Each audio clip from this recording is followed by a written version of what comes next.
Welcome to Family Hour of the Yawa Vlog. It's a great pleasure to be here with you. We have a pretty complete cast of characters up there. I don't know what that background is, Kevin. Where are you today? Where's Waldo? This is Mount Moria Really? at So that's night. the Yep. the view from Mount Moria at night, huh? Yeah, it's Wow. So it's a live stream. you're in Jerusalem. This is what we're going to be live streaming here in about 4 years.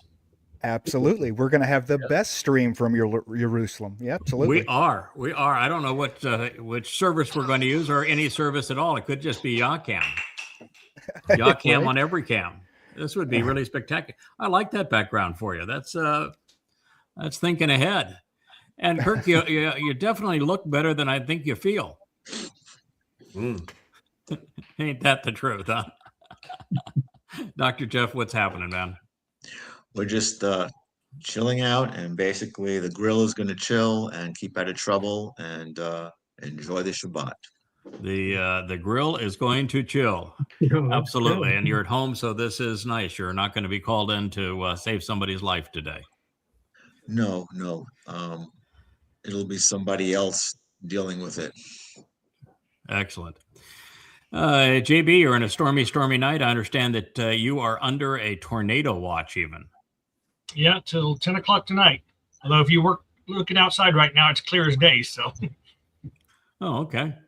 And your conclusion is that brains are awesome. oh yeah, Yeah. wish everyone had one. You know, what's the sense of being a geek if you can't act like one, right? Yep. I am all for that. I completely agree. And Will, what's going on in your world? Not a whole lot. Real busy today, but I was able to prepare a little bit for the show, do a little reading and Okay. reciting. It's I think it goes a little better if you prime the pump beforehand a little bit. Yeah, that's why I sent you the update. It's boy, I tell you what, in about 3 or 4 shows, when we get to there's an interesting narrative in there that I think is going to blow everybody away. It's been a pretty interesting day today as I tracked down the evidence in favor of something that it was inspired to see, and we'll get there in a few days. We have Perry here. He'll be in and out of the Leia chair, so that those who don't know, but our little Cara, who is this guy's right here's girlfriend, mail order bride. You did it through. You came from East Texas, I think. She came from, what was it, Arkansas? I think. Anyway, she was spayed or yesterday, and so she's a little sore and tender, and so Leia slept or didn't sleep, but hung out with her on the floor, trying to get her through the night because she does not do pain well, and Leia doesn't do. I didn't sleep at all during the night very well. So Perry may slip into the Leia seat sometime during the program. What we're going to go to today is the website, and in just a moment I'll begin talking about it. But before we do, I think we do need to address the realization of what's happening in Israel with the Iran War 2.0. It really is a exceedingly sad situation from my perspective.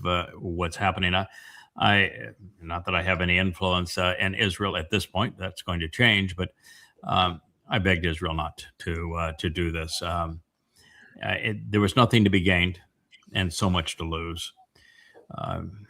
And Israel was belligerent. They went in and assassinated not only a leader of a country, but the religious leader of the country.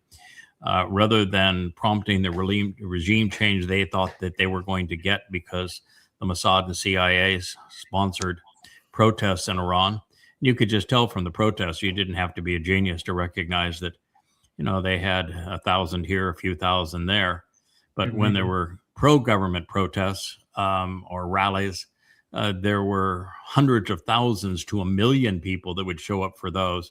And I've studied the history of revolutions and nations, and after a while you find common denominators. And while it is possible with as few as 3 to 5% of a population being in revolt to take over the country. It happened in the Russian Revolution, where only 3.5%, 4% of the nation was actually in favor of Lenin and the socialists, but they were belligerent, they were armed, they were deadly, they were ruthless. And so they took over a country where the rest of the people were fairly apathetic. The same thing is true in Nazi Germany. Initially, the brown shirts and Adolf Hitler's Klan were 3.5%, 4%, 5% of Nazi Germany, but they were so ruthless, so belligerent that they took over the rest of the country. So it is possible with that smaller percentage. Even if you, thank you, Wookie. Let's see if we can undo what you just did. Wookie stepped right on the keyboard of the computer that we're going to use later on to do this program. Okay, Wookie, you're done. Okay, there you go, pal. All righty. So that's the end of the Wookiee. So no more participation from him. He's got other things to do. His girlfriend is back from the hospital, and he wants to be there beside her, I suppose. We even had a Wookiee. This is Wookiee's drink glass so that he could have his without him His own. without him drinking my my cappuccino. So there you go. See you later, Wook. And there's a lot of reasons that I begged Israel not to do it. And one was that I knew there was zero chance under the circumstances that we were watching, there was going to be regime change.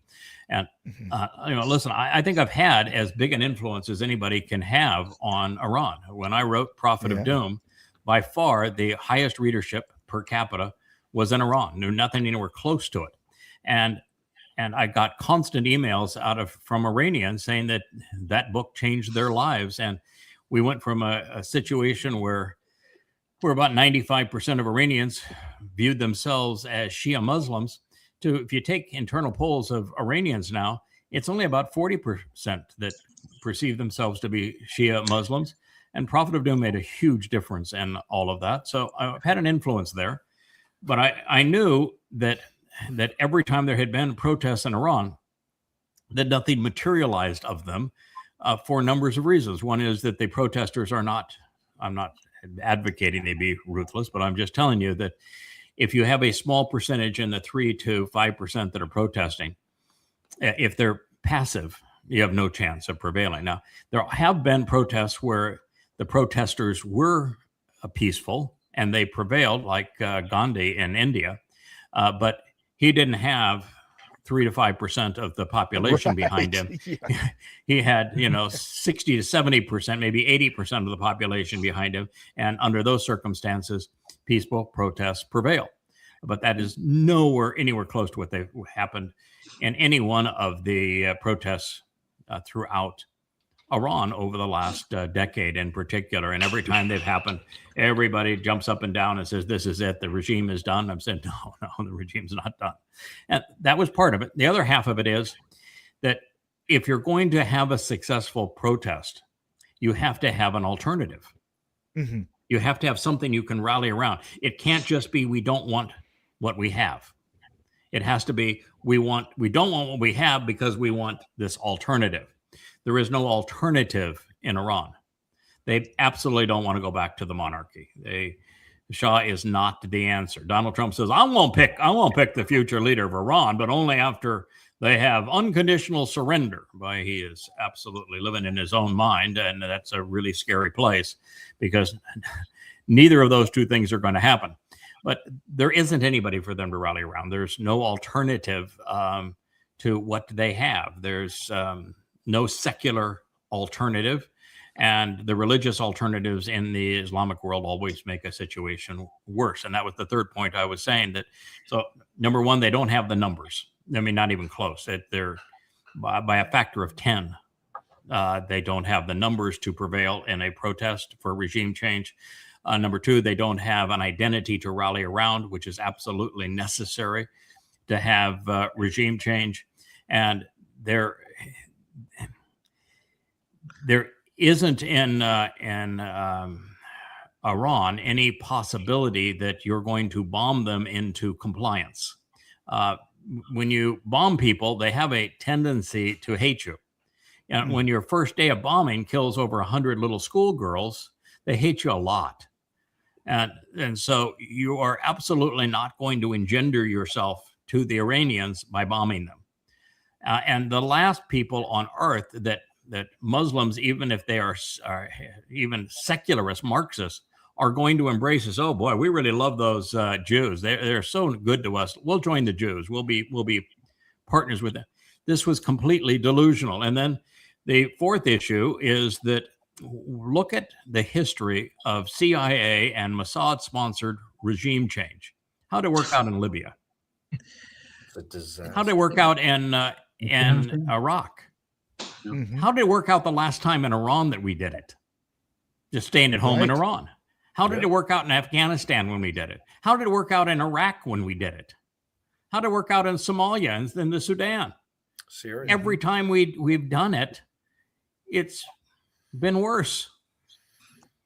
And so there is no history of a favorable regime change. Look at Syria. We went from a really hideous guy and Assad to the Islamic State, for crying out loud. When are people going to wake up and say, oh, well, a regime change in the Islamic world is a really bad idea? And so there was a 0% chance they were going to get that. Now, if you're not going to get that, how do you win? How does bombing cause you to win in a country the size of Iran, which is the size of Western Europe, with almost 100 million people? What are you going to do? You're going to bomb the whole country into oblivion? Can't do that. No. Are you gonna take out Tehran so it becomes a parking lot? Are you gonna kill 3, 4, 5 million people? No, you can't do that either. What are you gonna do? You can't turn it into Gaza, and that didn't work for you either. There is no way to prevail. You cannot bomb a country into submission. It's just not going to happen. And you don't understand the mentality of Shia Muslims. They want to be martyrs. They are not going to capitulate to you.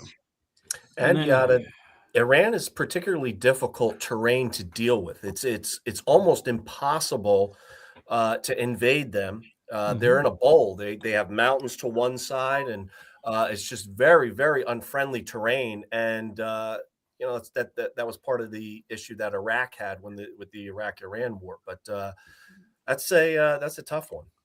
Well, that's very close to being accurate. There's not mountains on one side. There's mountains on 3 sides. And the only place where there's not mountains is in the due south. And if you came up from the due south, you know how far you'd have to march before you got to Tehran? Yeah. And how many other ranges you'd have to cross?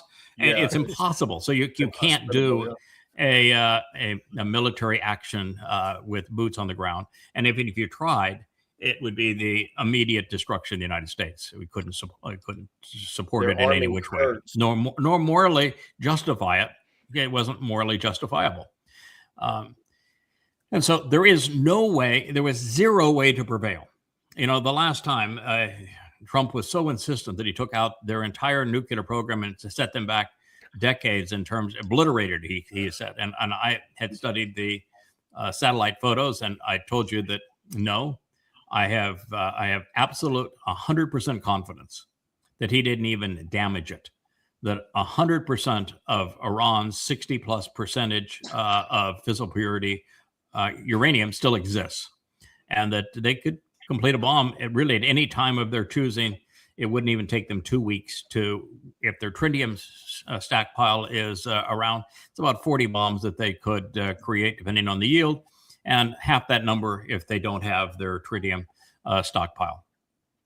And that's been the case now for some time, and yet he claimed the otherwise. And then when you have this pretext of we're negotiating, and your negotiating text is you will destroy all of your missiles.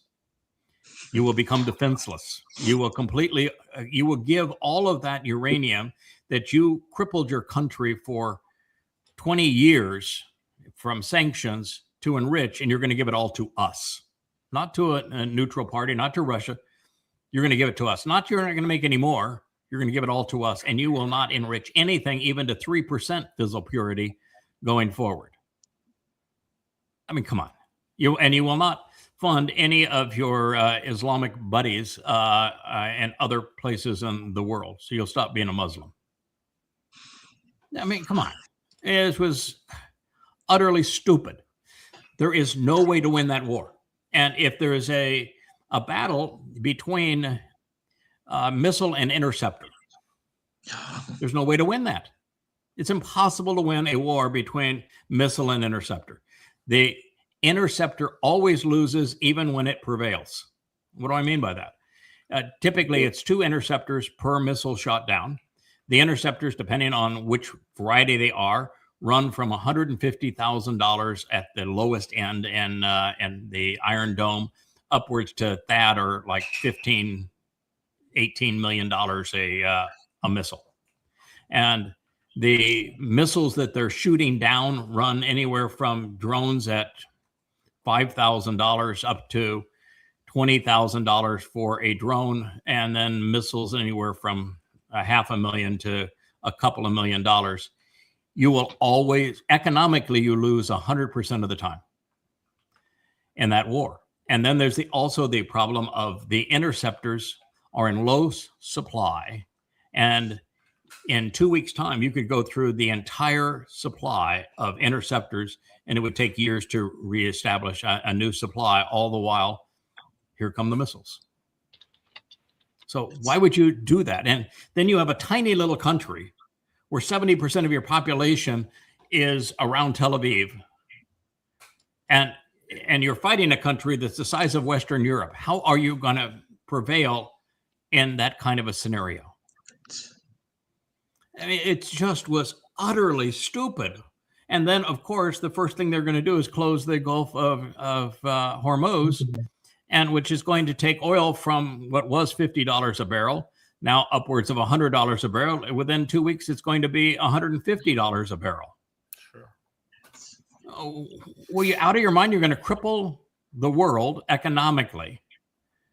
And then, Iran has taken 3/4 of their missiles, and they have shot them at America's allies in the Middle East that are not Israel. I mean, 3/4 of those missiles have gone to places like Bahrain. You know why they're going to Bahrain? Because that's where the Fifth Fleet is. That's where almost all of the America's coordinated assets are.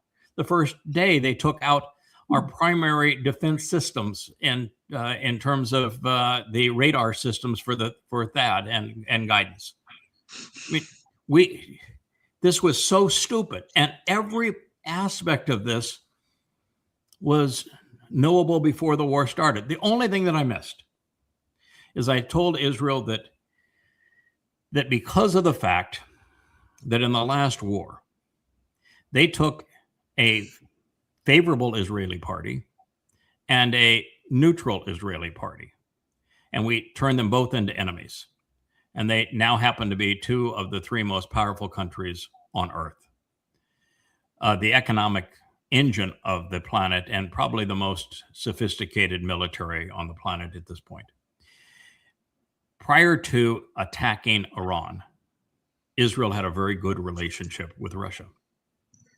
The Russians always listened. They made accommodations. Not anymore. Now Russia views Israel as an enemy. And because of the fact that Russia has been forced into accommodating Iran because of U.S. sanctions, and because Israel has sided with the Ukraine against Russia in that war. And China went from Israel's second largest trading partner, very close to the United States, and the operator of its ports and a number of other things that are really huge with China, and turned China into an overt enemy because it gets 40% of its oil from Iran. And so you turn those 2 countries into enemies.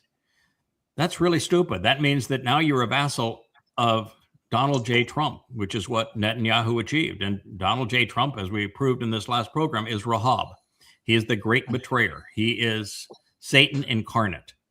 No question about it. The prophets have spoken. They're never wrong. Israel has become a vassal of Satan. as a result of turning the rest of the world against it. And they already had antagonized the world to the point of complete isolation because of the destruction of Gaza. Now, I will never say destruction of Gaza in a vacuum. The Muslims antagonized them into that war on October 7th. But the response was not smart. The response actually was suicidal for Israel. Destroying Gaza destroyed Israel. And so you can't follow that up after you've destroyed Gaza with starting another war against Iran and bombing its capital. Everybody that's anybody is condemning Israel. This was utterly suicidal with what they did. So I begged them not to do it. And now here they are spending their nights in bomb shelters, and they're under the attack of cluster bombs. I don't know if you've seen those, the cluster munitions, but oh my God. And that was foreseeable. I mean, the Houthis shot cluster munitions. I've posted the pictures of the Houthis cluster munitions. It's the same ones. And you can't say, well, this is, uncivilized and in vile war crime, because guess what the United States did in Afghanistan and Iraq? Tons and tons of cluster munitions against civilians. So, you put it all together, and it's a pretty damn big mess that they made. And now Trump is saying that, he wants to negotiate an end to the war. And then, and that's one statement. The next statement is, I will only accept unconditional surrender. Right. Yeah. Mm-hmm. What I had not seen is there's two things I did not see. One is I expected China and Russia to engage in the defense of Iran, and they didn't. And so I'm saying, why?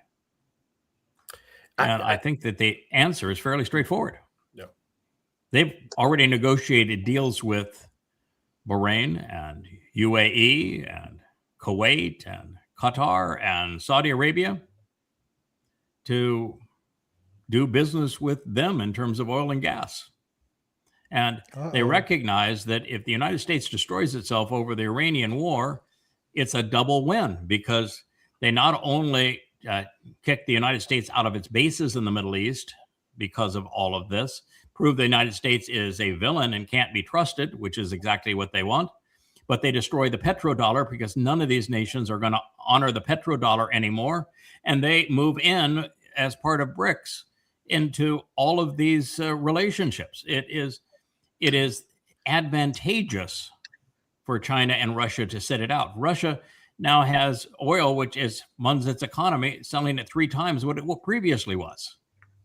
And now as a source that the world needs, because it ain't coming from the Middle East. So it played right into Russia's hands, and it played right into China's hands. And so they were better off sitting on if there's no Iranian boogeyman, Yeah. then Saudi Arabia doesn't need any treaty with the United States. That's the only. That is correct. That's correct. Craig, you basically have the Russians and the Chinese playing chess, and you have a megalomaniacal Rahab who is delusional and is a cognitive dissonance on steroids. Couple that with abject mendacity, absolute mendacity, and you have the situation that you have, and then you have Netanyahu, who is just an obsequious, subservient lackey, and yet the anti-Semites in the world are basically thinking that Netanyahu is running Trump. That's exactly the opposite. Yeah. Yeah, Trump is playing Netanyahu. He's going to drop him like a hot potato, though. Now, the second thing I did not see is that I will acknowledge that Persians are bright. The average Muslim IQ, Arab Muslim, Fakistanian Muslims, really low, in the 60s and upwards into 70, really, really low. But Persians are bright. They have a long heritage of education and invention. The Persians are really bright. And so the Ayatollah, guess what? He did what the Russians did.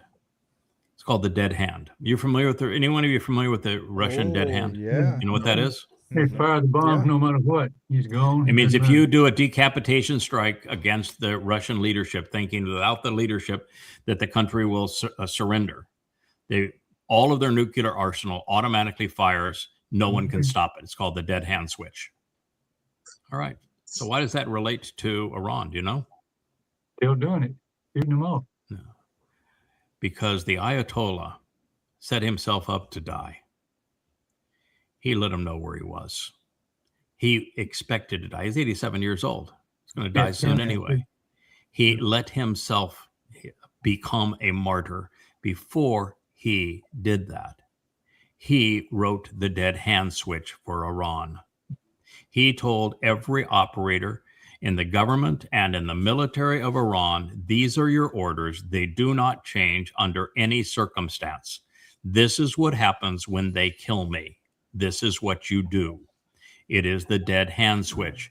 Not only is there no one to negotiate a surrender with, which will not happen, or even a ceasefire with, there's no stopping the war. He made certain that if the U.S. attacks, Iran wins, and he knew that Iran would win, that the U.S. bases would be unusable, that the petrodollar would crash, that he would destroy Israel. And so he outsmarted everybody. He set himself up to die with a dead hand. You got played again, Israel, just like you got played on October 7th. I know that sounds terrible. They came in, the Muslims did, and they raped you, and they plundered you, and they committed acts of mass murder, screaming Allahu Akbar. They did it to play you. The purpose was to get you to attack and destroy Gaza, because when you did that, they could isolate you from the rest of the world and claim that you were crazy and genocidal, and their plan worked. They have average IQs that are sub 60. Yours are average above 115, and they played you, and you lost. And now you did it again in Iran. Maybe it's time for a new leader, Israel. Oh, What are your thoughts, gentlemen? Well, Going back, Israel's not going to. go ahead. No, go ahead. Kirk, go ahead.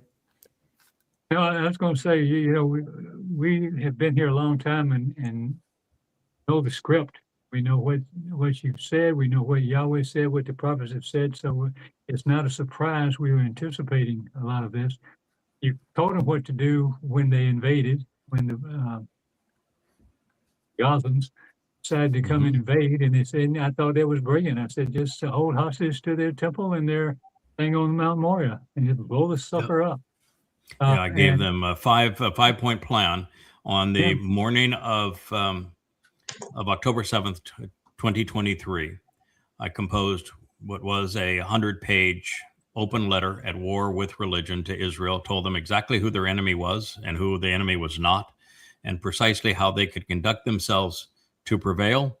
And in addition to telling them what they could do to prevail, which would have worked, I told them what they were going to do and why it would fail. And I did it all on October 7th of 2023. And if you want to read it, it's all there for you to read in volume 1 of Goddamn Religion. Go to yadayah.com, go down to the bottom, you'll find the Goddamn Religion series, open bottom, volume 1.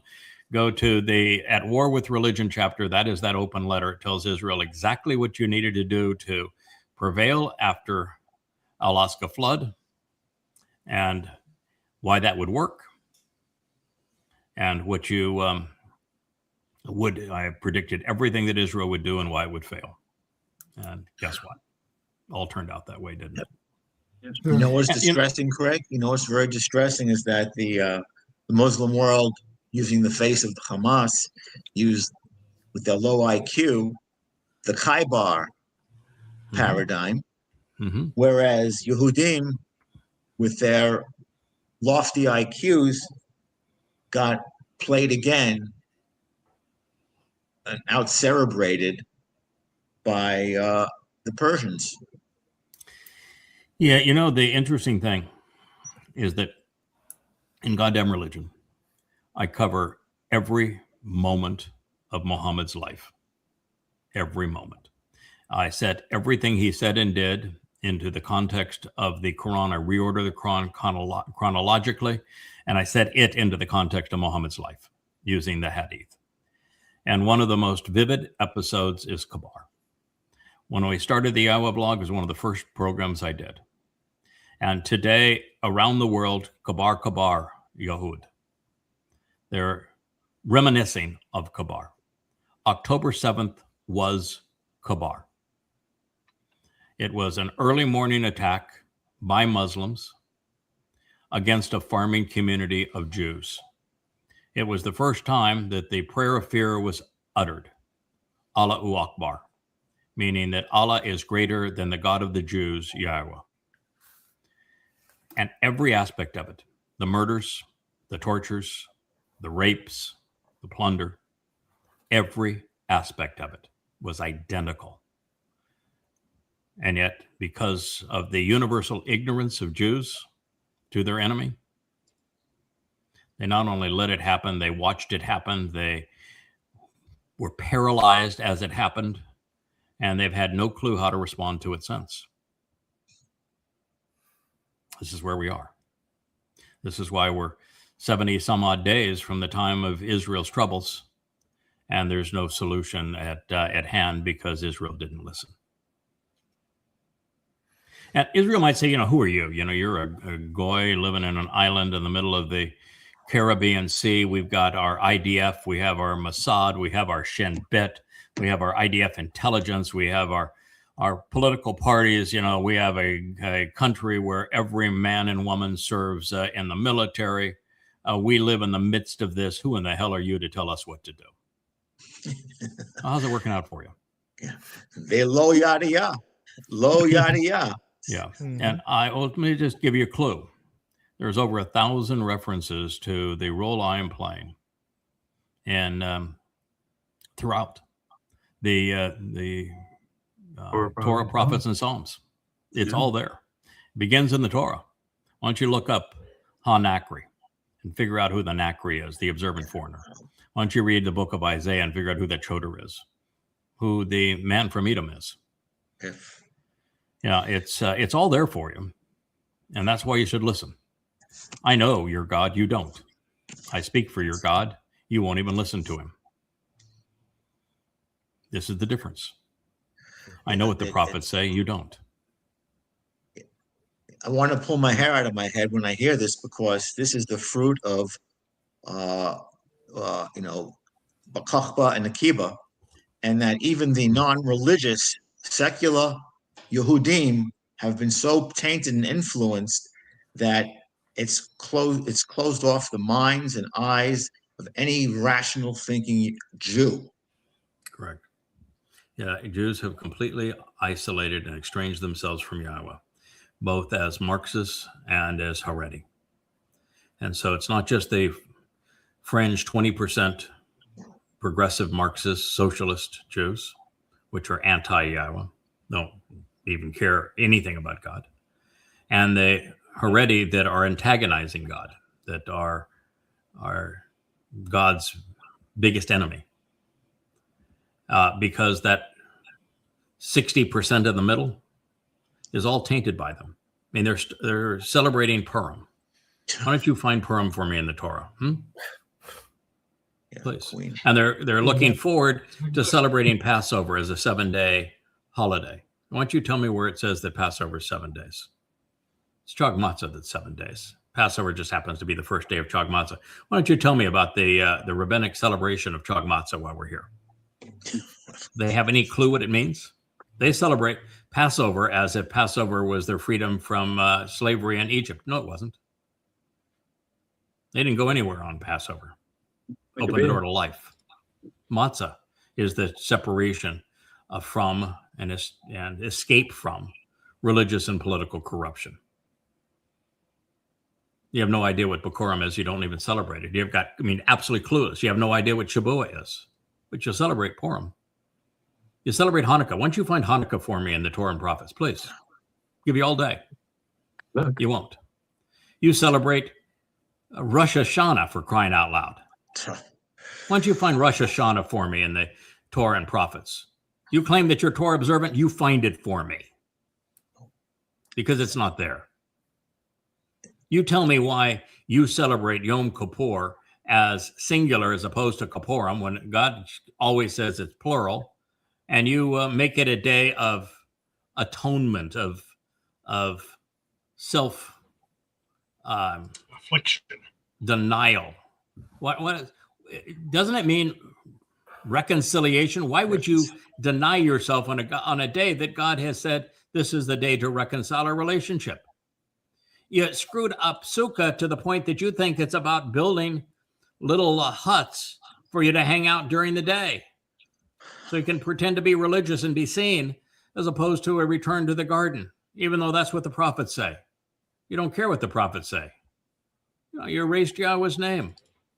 You're waiting for an unknown Messiah to come on an unknown date when the actual Messiah is known. And Yahweh says, I anointed him and I'm bringing him back as king of the world. And that the date is known. It's October 2nd, sunset in Jerusalem, 2033, Yom Kippurim. And you're clueless to all of this. How come I know it and you don't know any of it? Why do you think that that Maimonides got the calendar right when he was serving Saladin, when he was based it on the Quranic magic number of 19 and the sanctification of the moon? He's 197 years off, and he didn't even start it on the right event. He started it on creation, which means he's 14 billion years off.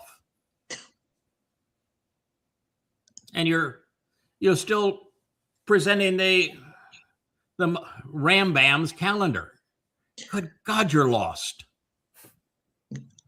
That's why you go off and believe a political leader like Netanyahu, who is nothing but a warmonger and destroyed Israel in the process. It's absolute Torah. It's Torah illiteracy, Talmud observancy, and basically the words of Hosea 4:6 have never rang truer. I mean, it is in their face, and they just are oblivious. My people are destroyed because they're stupid. lack of knowledge.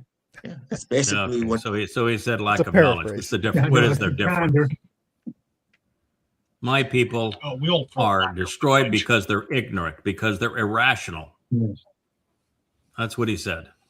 You know, And he says, because you ignore my Torah, because they have labeled their Talmud Torah and they prefer theirs, he says, I'm going to ignore your children. And then after telling Hosea to marry a religious whore, he says, now we're writing a letter so that you understand and you can empathize with my situation with Israel being a religious whore. I'm divorcing Israel. I'm out of here. And I'm not going to return to Israel until Israel returns to me. And that isn't going to happen for another 7 years. So there's individual hope. There is no national hope for Israel. It's going to be really bleak. Yeah. Over this time. May I ask something?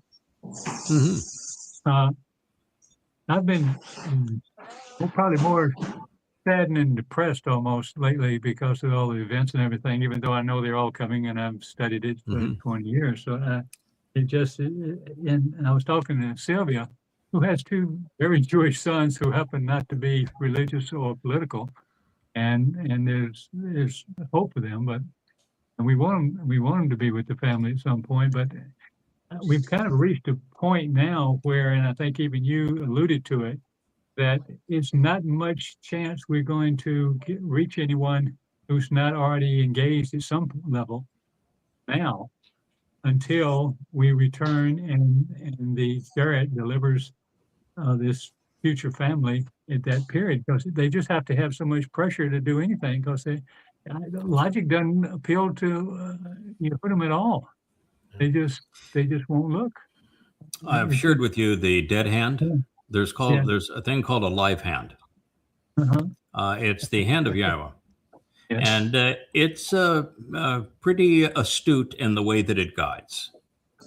Sometimes the one that it's guiding doesn't pick up on it as quickly as he should, but sometimes people around him pick up on it a little faster than he does. In the case, the guy with the nifty gray beard at the top, he was the one that picked up on it sooner than the rest of us. What he recognizes, there is no point to try to invite anybody now into the Shabbat harvest. Not enough time for them to learn, process the information, accept it, not only respond to it and engage, but demonstrate they can be trusted. God is not going to harvest anybody that he can't trust, period. End of conversation. Not going to happen, because there's just too much that goes along with it. Too much power, too much enrichment, too much liberation. God's got to be able to trust those people, and he can't. There's no way anybody can come to speed in the amount of time we have left. Even if it's a year and 2 months away, or if it's just 2.5 months away. So we aren't doing that anymore. And I noticed that on X and on Facebook that we were using to reach out to new people, flatlined. There is absolutely no chance we're going to increase the number of people that are part of the Shabbat harvest, nor should we even try. Yeah. Our purpose is to build the absolute best repository of books and vlogs and tools that are absolutely possible to be here while we're gone and to reference when we return and then use during the millennial Shabbat. The website that we're going to go and examine here in a moment, it is specifically being built for that purpose. It is to equip those of us who are already covenant and have a responsibility going forward to be better stewards of that responsibility. And then to be the thing that we point to when somebody, when Elia and I are talking from the Temple Mount, we're not going to give them the short version. We're not going to give them a personally crafted story of what they should accept and how they should respond. We're going to tell them to go read, go listen, go learn. And if you don't have the want to, you're not willing to do that, then go away. That's just it. Three and a half years of that. Yep. Right. So they have 3.5 years to come up to speed. And those with come up to speed in 3.5 years and then prove themselves over that period of time, they'll be part of the Teruah gleaning. And all the rest, our emphasis is to do what I had a lovely conversation with Joe. His children are not covenant, and he loves his family, he loves his children, and he loves his extended family and his parents, none of which are covenant. However, none of which are religious. And so they also have Jewish DNA. I said, well, then you're in exactly the perfect place, because that is the whole purpose of Teruah and God bringing everyone who is both Goyim and Jewish, who is not overtly religious, who can benefit from the sacrifice of the Adam of Parah, and who can grow and prove themselves during that 1,000-year celebration of Sukkah. So that is the answer, and that's what we're attempting to do, is to cultivate that opportunity and for us to be as effective stewards as is possible with this responsibility. That's who we are. That's what we're doing. That's why we're going to go through the website as it is now, and then we're going to talk about the website as it will be going forward, because that is that's our home, and it's important that we know that. And you know, I've talked about this in a number of programs. I could not be happier with the frustration that we have experienced and the hostile environment, the hatred really that we have on X and Facebook, where Grok literally despises what we have to say on X and makes certain that no matter how many posts you have, no one will see them. And no matter how many people you're following, you will never see their posts. They have turned X into a total waste of time, but it's worse than that. It's like diving into a cesspool while accomplishing nothing. You can't even tread water in that cesspool. And on Facebook, completely ruined. Can't say anything. They've set up a system where they feed you bad material, all manner of images that are faked, statements that are untrue. And when you comment and said, this is untrue, this is faked, then they flag your account for passing on that which is untrue and faked. It's a lose-lose scenario. So, but it's okay. In fact, it's better than okay, because there was no advantage of being there other than in both places amongst the covenant family, we had communication, and it's nice to be able to communicate one another with one another in covenant. So we're going to replicate the communication ability on the website. We're going to have a better version of X and Facebook on our website for our family, and it doesn't exist for anyone else. That's the purpose of it. And it's to equip us, and you'll be able to take the images. You want to solicit a friend, and the invitations that are there, the posts that are there, you'll be able to click on any of them, save them, attach them, send them to friends, whatever you want to do with it, and reach out that way, or invite people to the site. So there is that is where we're headed, and it makes so much more sense to be there and not throwing our pearls before swine. One of the challenges on being on X and Facebook is you are surrounded by so much disgusting material from the conspiratorialists, from the Twistians, from the MAGAites, from the Marxists, from the Muslims, that when you realize that you're surrounded, from the anti-Semites, that you are surrounded by so much hostility, that one of the responsibilities to be part of the covenant family and be with Yahweh is when you're surrounded by hostility and it enters your presence, you have to respond to it. That is our responsibility. And so when somebody says, Jesus is the Lord, I got to say, no, Jesus never existed. He is nothing but a crude counterfeit and a complete and utter fraud. And so you have to respond to it, but why? What's the point? Because the person you're responding to is not going to accept the truth, and it has no value. So we just need to get out, and the getting is good, and so we're going to continue to use the sites like YouTube, Rumble, and others, where we can present long form videos and also shorts, and our shorts are going to be for those sites to use as promos and to attract an audience. That's the purpose of the shorts, is to longs never go viral, but a short can. Is we use the shorts to go viral on those kind of accounts, and we use the longs to educate on those accounts, and then we can bring for the family all of that experience to the website. So that's the plan going forward, and I'm certain that it's the right one, and I'm very comfortable with it. In fact, I don't think I've ever been more relaxed in the whole situation that I'm in, because it's just a perfect scenario for us at the absolute right time. Yeah. Kevin, you were going to say something earlier, and you surrendered the floor to Kirk. Sorry. No. Oh, we were way past that. But Netanyahu's not going to step down. He's in the same position Trump is. If he's not the prime minister of Israel, he goes to jail. So there's no way that he's stepping down. He's also ready to bomb Kar Yunus, I think, Beirut. He wants to destroy it like they did Kar Yunus in Gaza. He has openly said that that's what they're going to do, which is, how do you double down on that insanity? Absolute, yeah.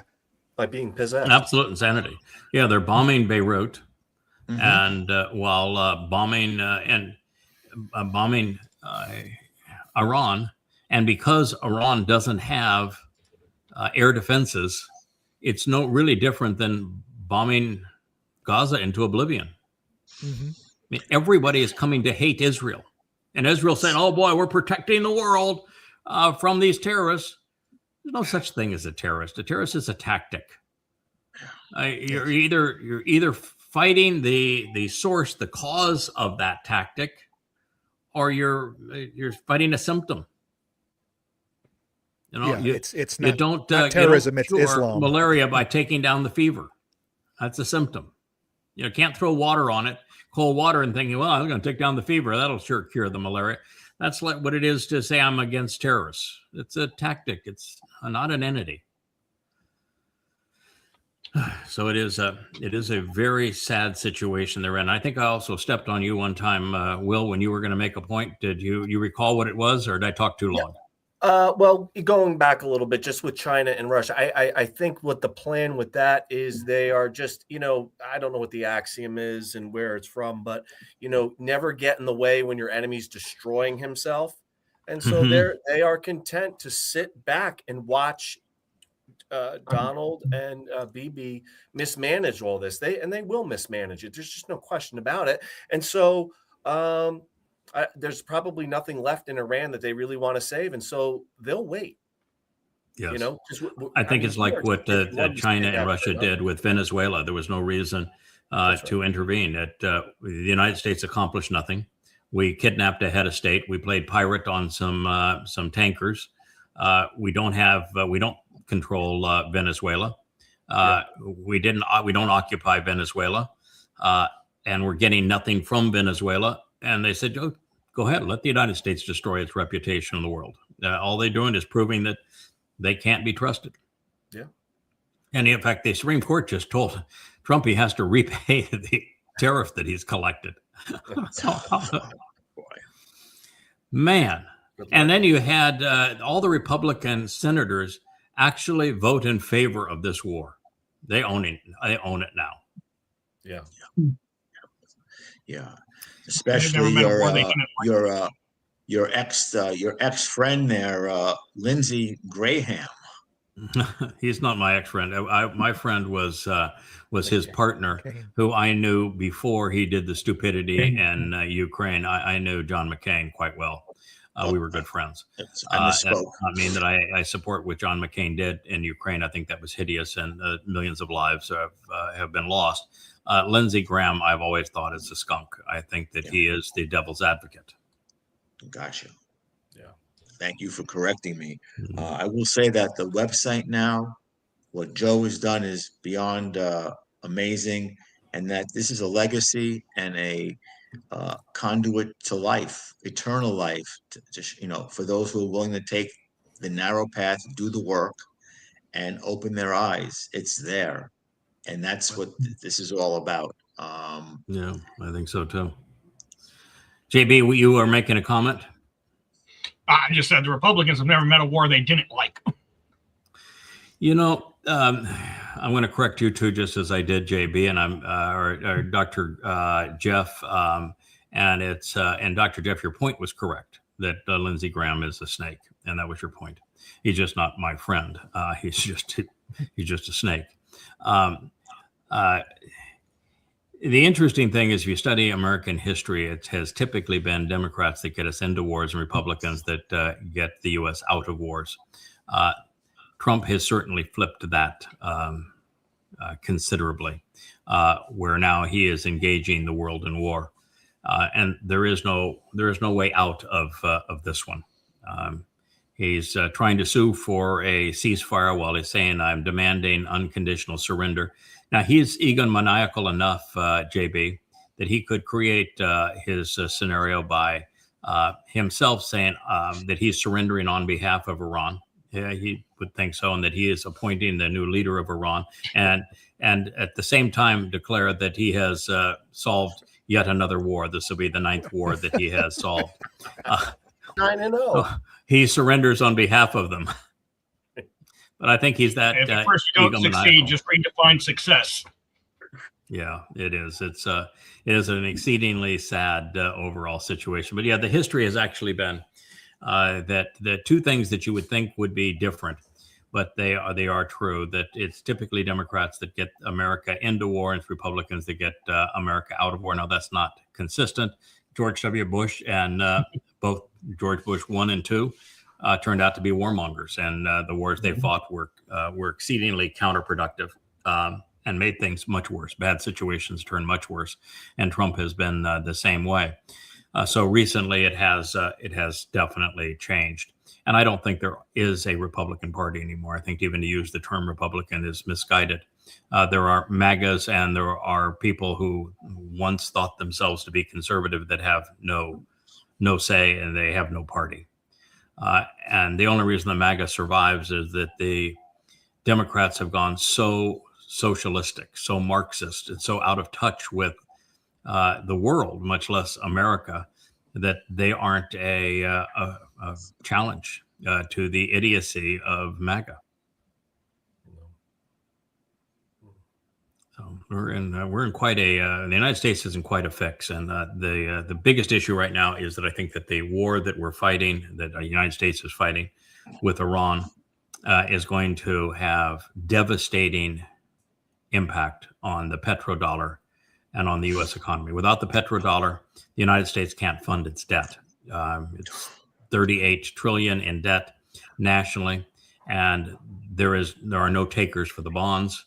And the only way that we create the illusion of solvency is that the quantitative easing, which is to create the illusion of money, simply to inflate the money supply, that gets lost when people need to own dollars. They suck up those imaginary printed money for trade.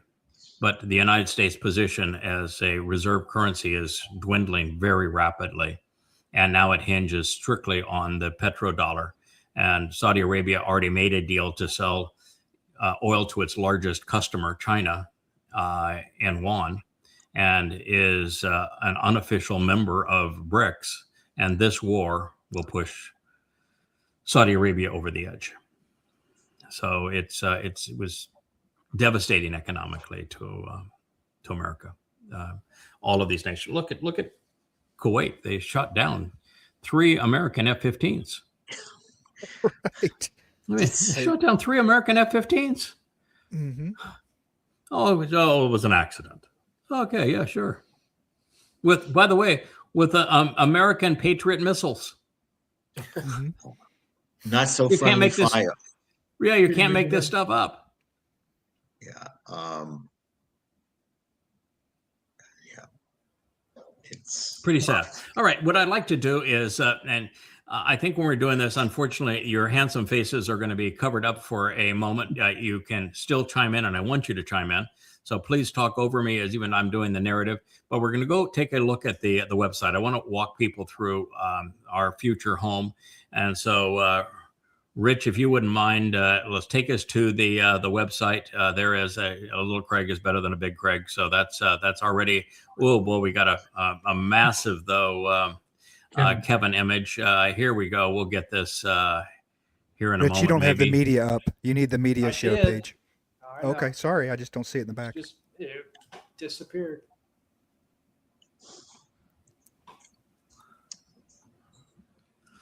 Okay, we'll see if we can get There we this going here in just a moment. All right. This is, as of today, the Yada website.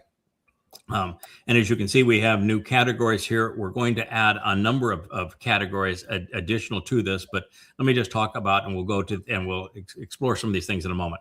You see there's a vlog category that didn't used to be there. There's an invite category that didn't used to be there. Soon, there is going to be a chat category, a chat link that's going to replicate the experience on X and on Facebook without the cesspool. So we'll be able to communicate with one another through it. And we're going to add an Ask Yada, which is an AI search. I think it's going to be coordinated through Claude. Rich and Joe are working on that. So that we'll have an AI capability within the site. And there's a series of other things that are being added here, but a lot of new functionality coming. So let's just kind of walk through some of these. Let's click on books if you could, Maestro. All right. So on the books, you can just thumb down and we'll come back up to the top. you can see that every book here, all 35 of them are presented. And on each book, you'll see that there's a little book. And but if you just mouse over the book itself, it expands. It's a 3-dimensional version of the book. It expands. If you clicked on that, you would actually go to the page turner book. You can click on one. We'll just show you how that works. You go to the page turner book. Once you go over to the page turn on the far right, over my image, click that a few times.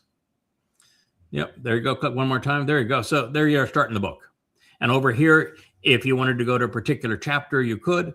And down below, we're going to do a program with Joe here and within the next month, where he's going to explain every one of those features at the bottom. But typically on these kinds of things, you can't copy and paste material. We've made that possible. We've made it possible for you to have a bookmark.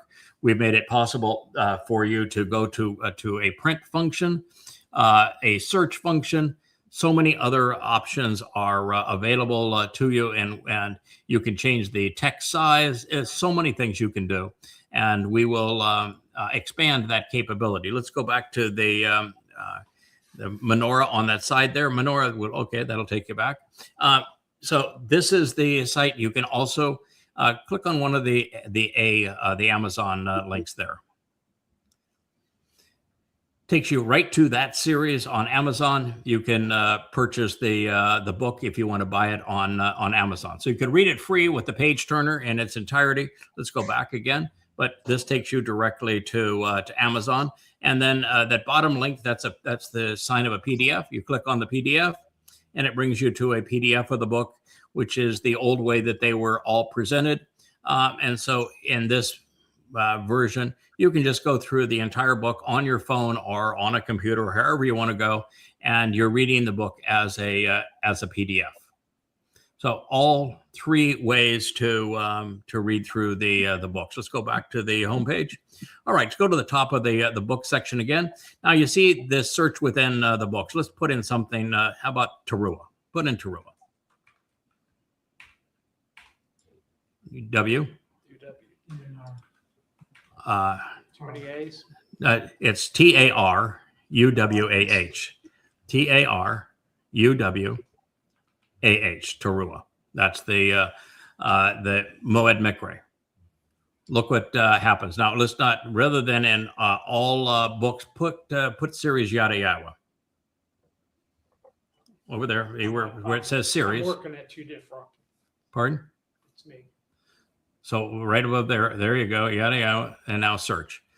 So this is all the references to Teruah. There's 680 of them just in the yada yada series. There's 28 pages. Just go down the page so people have a chance to see.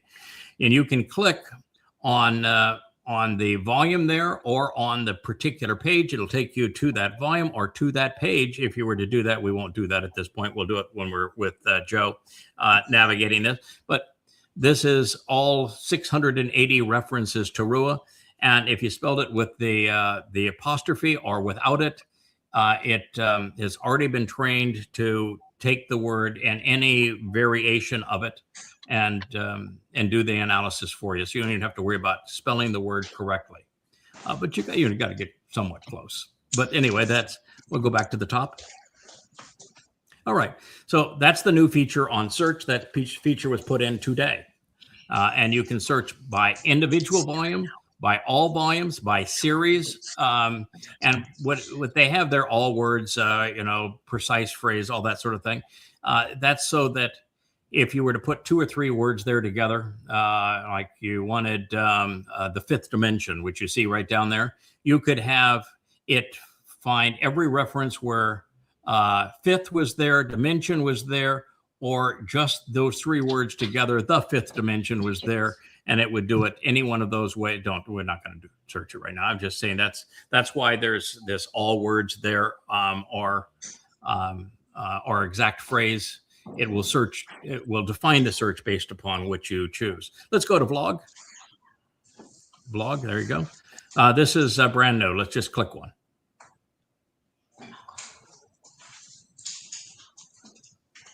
Okay, didn't like that. I don't know what the reason was, but click. There you go. Okay, click it again. Okay, jump ahead a little bit on the bar.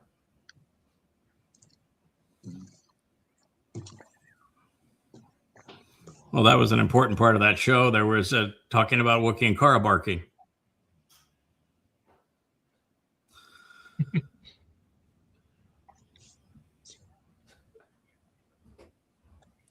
A life lesson there in the midst of the show.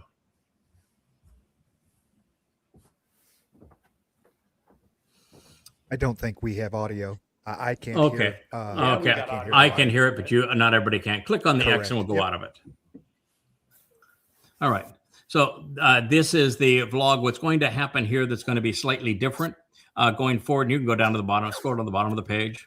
What will be different? You see there's 66 pages there of this many vlogs per page. It's a lot of daggone vlogs. It'd be over 1,000 of them. Is we're going to do a better job of organizing them in series. At this point, we don't really have any one of our forums where they're well organized by series. I went to all the channels earlier today. And so we're going to, and I think the reason for that is we've written titles that are more likely to attract attention than the very pedantic, this is this date and it's series such and such episode number. And so by doing that, we made it more difficult to organize everything, but more appropriate for viewership. And so we're going to have a hashtag system that also presents them by episode and episode number, and a series and episode number, and they will all present so that every series of Messiah and Son will present in order. Every final word picture, every in the garden, every Dode is the one. They will all be categorized by the series and the episode number, and that is what we're going to work on. So it'll be a little bit of work to get that all done. All right, now go back to the top. All right, click on blog. All right, go on down a little bit. All right, click. Oh, whoa, go back up. Okay, click on the picture of the Donald right there. Now, if you bring anything up, see what you see is to the right. This is a blog by Donald, and I said, who made Trump God? Does Trump believe that he is dictator of the world? Does the Donald have a Der Fuhrer complex? He said that he is going to appoint the new leader of Iran, and that only he can appoint the new leader of Iran. That's pretty weird for a guy with comb over hair and orange makeup, isn't it? But nonetheless, that's what he said. So look at that. Now go click the next arrow. And here is a post where I think it was the Wall Street Journal did, and the Wall Street Journal said that there is a remarkable skepticism in the media about the Iran war, suggesting that the media and journalists think that the U.S. is losing it. And so I ended up, no kidding, Sherlock. And so it's a beautiful presentation where we have, I think, a better presentation of the image and a better, clearer presentation of the commentary so that we can keep our community up to speed with what's happening around the world. Click another one if you wouldn't mind. Here is the ongoing destruction. Right? Of course, Trump says that Iran wants to make a deal to end the war, but the UN, when he says that Trump that Iran wants to make a deal to end the war, no, they don't, and there is no one in Iran saying we want to make a deal. So what Trump is saying is we need to make a deal because we can't continue to fight this war and that we can't win this war. So we need to make a deal, but there's no one to negotiate with. So now what are we going to do? Click the next one.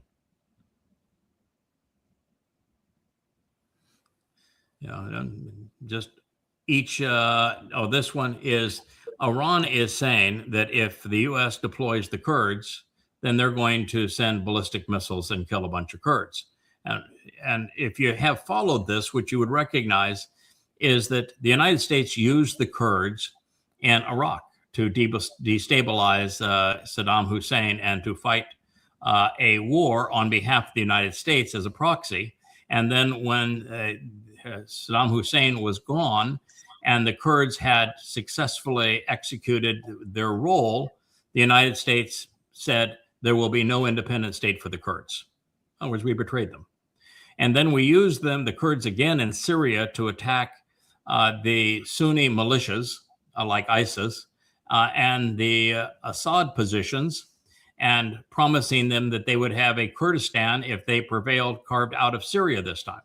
They did it. The United States betrayed them again and said, no, we're going to weaponize and partner with the Islamic State government of Syria. And now the United States is trying to play them a third time to have them go in and attack Iran as foot soldiers, since we're not going to send foot soldiers in. We're going to have a proxy do it. And if the Kurds are stupid enough to fall for that, then that's their fault. But how can you be that dumb that you would allow the United States to pull the carpet underneath you a third time? So this is the kind of things that exist at the blog. And so I think it's a nice presentation of the news. You can click one more and then we'll be done with that and move on to something else. Oh, here are these pictures of the Twistians laying hands on and praying for the Donald as if he were their new Messiah. And so here they're blessing Rahab. Rahab is Satan in the flesh. He is the great betrayer. So Christians are easy to fool. So anyway, that's the kind of thing that's here. Well, you might have to go back to another tab, because I go ahead and click that and see what happens. There you go. Okay, so you came right back to it. Let's just go down a little bit and see. Go down a little further, but you can continue to. That next button is really the way to go through the news. Keep on going down, all the way through here. Keep on going down. Just keep on going down. Oh, the Wookiee is saying that he wants to spend more time translating and contemplating and sharing, and less time being annoyed by Facebook and X. So he's inviting you to do the same. And there are page after page after page of these things. So let's go back up to the top. Pretty cool, though, to have a news blog. In fact, when we do the vlog on the blog, we're going to do it from this that format. Click on media, please. Now, everyone that's listening here, whether you're listening to an archive, no matter where you're listening, if you are managing an account for us and you're posting material on that account, for example, you look at Facebook there. I know that there are at least 2 more Facebook pages under us beyond the Craig Wynn 986 page. And the Craig Wynn 986 page, I'm not posting anymore. I use the Yada Ya Facebook page to feed our website, and then there's the group account of Yada Yawa. But all 3 should be listed up here. We have at least 6 YouTube channels, not 3 YouTube channels. And so I know that Charles, for example, has 2 YouTube channels, a new one that's just for littles, where he's creating animated pieces, and the last one is absolutely magnificent that he did on Yahweh's name. But his YouTube channels should be part of this, and any other that we have. I know we have 2 Rumble channels, for example. So if you're managing a channel and we don't have it listed here, I need you to send a message or an email to Kevin or to Rich and say, I hear the details and here's where it is, and we'll add it to this list. Okay, we're not trying to ignore anybody. I've asked for this. We need your input to fill that out. All right, let's go to music. All right, just for fun, let's go down to the bottom. I want you to play Sukkah. Sukkah is the one where, and if you don't have any audio, I know we do, but you should also check. Well, yeah, see, it's not playing, is it? Not yet. So oh, there it is. If we don't have audio, we'll cut it short. Just let us know.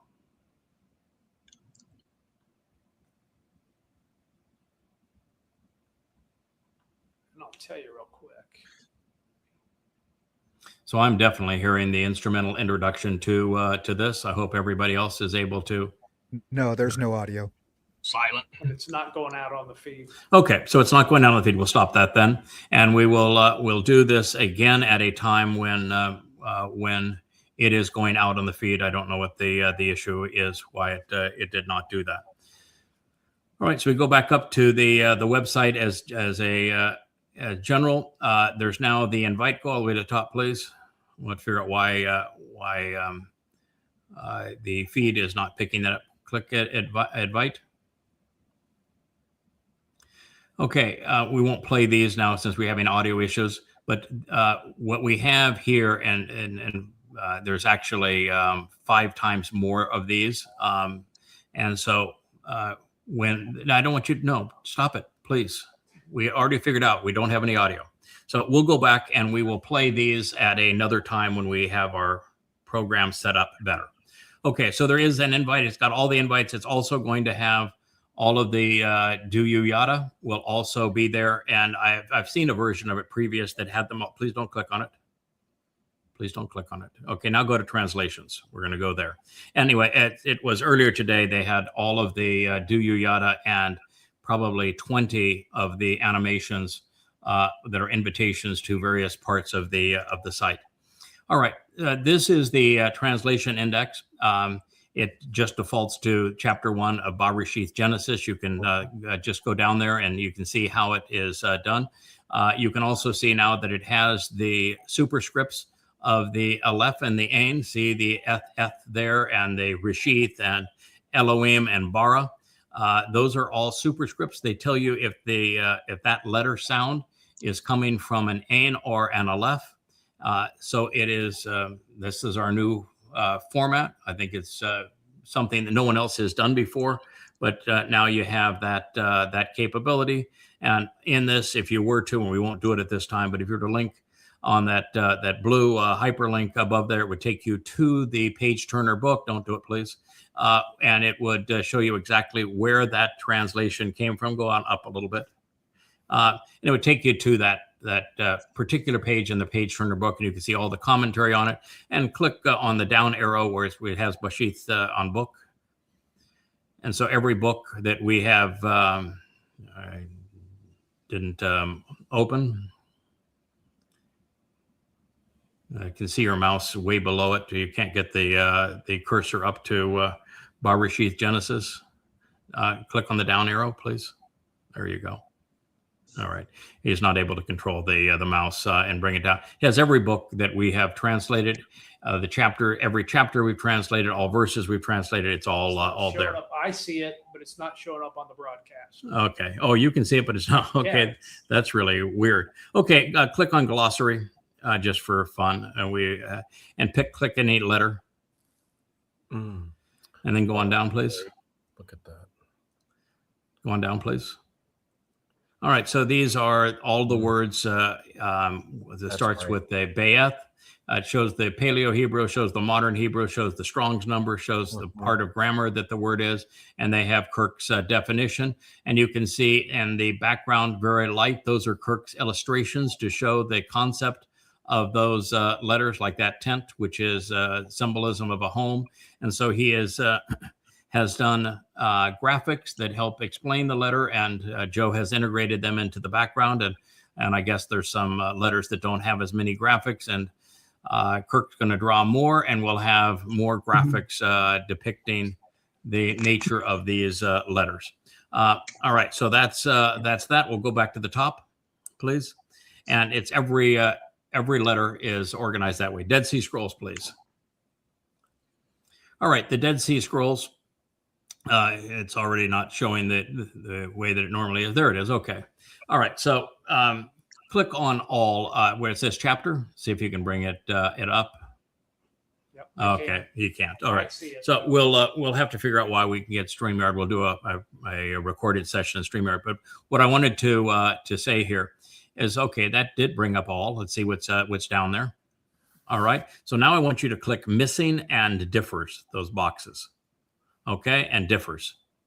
So what it's doing now is, this is the way that I use the Dead Sea Scrolls. What I want to know is what words are different, missing or added to the oldest witness, the Dead Sea Scrolls, versus the Masoretic text.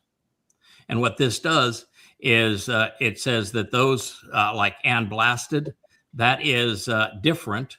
And then the strike through there on 4Q Gen on 41:16, where the Masoretic text reads, "It isn't in me," and then the Dead Sea Scrolls reads, "Without me." So it tells you exactly what those things are. Now it'd be a lot for this thing to work, but if you were to mouse over the green and the light green and the olive, there you go.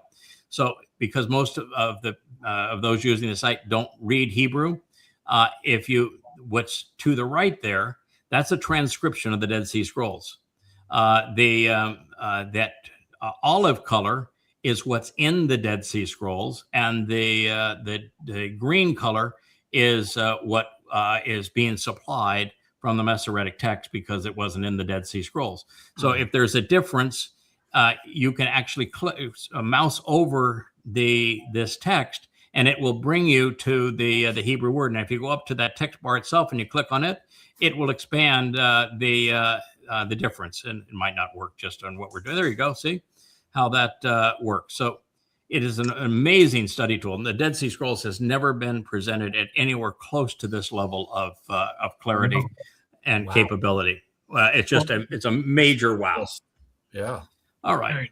So this is the Dead Sea Scrolls, and it is interactive in that way. You can see that you can search it just for missing and differs. You can do everything. You can search just for match, partials, spelling differences. And oh, by the way, the copy on the right side, if you click the Yada Yahweh Torah right there, what that will do, there it goes. That's that's the original. That's the original script.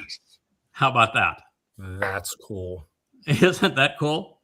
So the dark green is reconstructed, and the olive green that was preserved in the scroll, where we know that the word is from the scroll. So that is the best presentation of the Dead Sea Scrolls ever. Yeah. And to be able to put that together and to have all of those features that no one has ever had before. Yeah. That is, I could have written these 35 books in a third of the time that I had this tool. By the way, today I was tracking down something. I came to an insight today. I said, I'm just certain this is the case. It just is real to me, and the fingers on my hand. And I said, I just know it's true, and I know where I have to go to verify it, and I know what it's going to say. And first thing I did is I went here to those two passages where I knew it would be. And I said, all right, is there any difference between the Dead Sea Scrolls and the Masoretic here? Certain enough, there was. And then the next thing is, what is that difference? I could go over to the right. And then I said, all right, I know I've translated these passages before. I went in and used the translation index and brought them all up. And voila, we were off to the races. And indeed, what I had perceived to be true is true. I think I'd blow everybody's mind if I started on it now, so I'm just going to leave that out as a teaser. So I only had this tool 3 years ago. I would be so far ahead. Yeah. Yes. Oh, I can imagine having access to this. It's just, seriously. For when I was writing Prophet of Doom, when I was writing the Yada Yahweh series, what I would do is I had this paperback. You can go back and get rid of the website now. We've done it enough. Everybody knows. I think they've seen the timeline before, and we're going to do, by the way, a whole tutorial and sometime over the next month with Joe driving and with Joe commenting, since he created this, and we'll have some of the other the new features into it as well. Yeah. Everybody knows that I have a good relationship with Joe. We've been best friends for 30 years. There's not a lot of men that can say they have a 30-year best friend, but I do. And Joe, he's the man whose character I have always found to be flawless, and he has all the skills. He's attitude and aptitude. Joe's long on both. He has amazing talent, and he's one of those people that there are people in life that if you give a dime to, they're going to return $1. Joe is one of those kind of people. He always happens to be one of those kind of individuals. You give him a dime's worth of effort, he returns $1 to you. Joe is one of those kind of people. And so it just is my pleasure. Every time you hear me, I'm sure speak of the kind of things that Joe does. I glow. I just think he is the neatest guy going. It's kind of interesting now that my wife talks to Joe probably 2 to 3 hours a day. It's more time than husbands and wives normally spend talking together. But it's because of two things. One is she's taken a real interest in Joe's life and has made huge contributions. But also because all of this design, they did this together. This is long conversations, all of the imagery, the layout, the look and feel of that site. They did it together. And they have also created an admin tool that, like that banner that was swirling at the top, which is a curtain.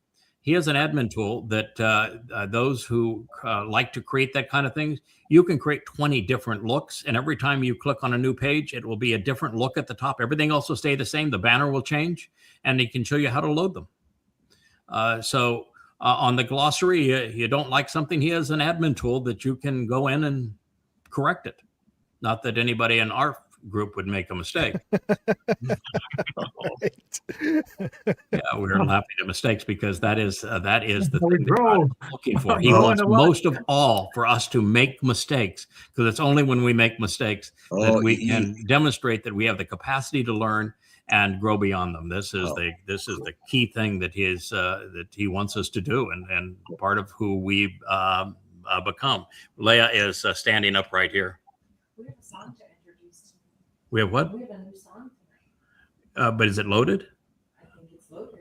Oh well, if it is, then we'll go ahead and play a song that is loaded. I received a letter, by the way, from Mary, who Kirk. I don't know if you know it, but Mary was one of 3 people who invested hundreds and hundreds of hours taking your analog version, handwritten version of your glossary. I know very well. Yes. Yeah. And turning it into something that we could actually show online. So, that was a labor of love. And so I credited Mary because I knew how much time she had spent in it. But Mary wrote me a letter. She says, I heard your show on that. And that's unfair because Mariah also invested in an enormous amount of time. And the guy up there with the gray beard and the hat at the top, she said that Kevin also invested an enormous amount of time. And I know Rich also tried to store it so that we would have use for it and could go back to it when it was ready to go. But it was a group effort, and I thanked Mary for sharing credit. Thank you. And that's what she said. It was a shared project, correct? So she wanted everybody. Yeah, there was a lot of people working on that throughout. It was my first project, actually. That's what the first thing I did. Right. So you were right there at the beginning of it. Yeah. So you, Mary, and Mariah, and I think that Patty even worked on it for a while there, James. So she was also one on. But it was a group project too. I don't think our buddy Kirk understands. But in the online world, we can't use analog. No. I could have done these books on a typewriter, but they wouldn't have done us any good. No. I could have handwritten them too, but that wouldn't have done us any good either. The upside is at least Kirk's handwriting is legible. So well, there you go. So, you would not want to have had to try and do that from my handwriting. Thank you, JB. That was, and it reinforced the meaning of all those words because you don't really own something until you've engaged in doing it. So it was secretly an educational process for Mary, Kevin, and for Mariah. I just quickly say that what you just showed us though on the translation thing, I was sitting here thinking, I am so glad I didn't die. Yeah, this is great.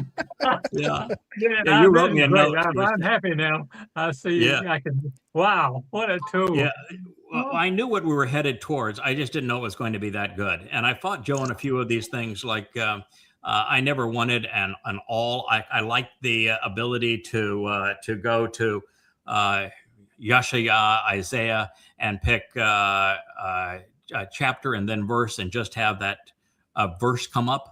And I could then choose, which of the books that I wanted that verse to come up. And Joe says, trust me on this. I've got a better way to do this. And I said, no, but that's the way I use it. I don't want it to be different. And he says, okay, I'll tell you what. I've done a lot of things with you in the past. I'm going to beg to differ. I think I've got a better way to do it. And when you're done, if you don't like it, we'll do it your way. But I'm going to finish it my way. And what he did is the ability to now Yashaya, or let's just take the 20-second Mizmor, because that's where I found one of my answers today. I don't have to do 20-second Mizmor, verse something or other, and then choose the book that I want the translation from, because I probably translated it 5 times. Or the 89th, I've translated it, 8 or 9 times. I don't have to choose where I want it. And I don't, it doesn't come up on a little bitty rectangle, and that's it. So what he did is you can isolate one if you want, but he did something he says much better. So you do Mizmor 22 and you select all, it gives you all of it. Every translation of verse 1, every translation of verse 2, they're all there one after another. And if you want to see the commentary that supports it, you click the link and it takes you right to that page. It is so vastly superior to what we had before that I got to call Joe and I said, okay, you won that one. Good job.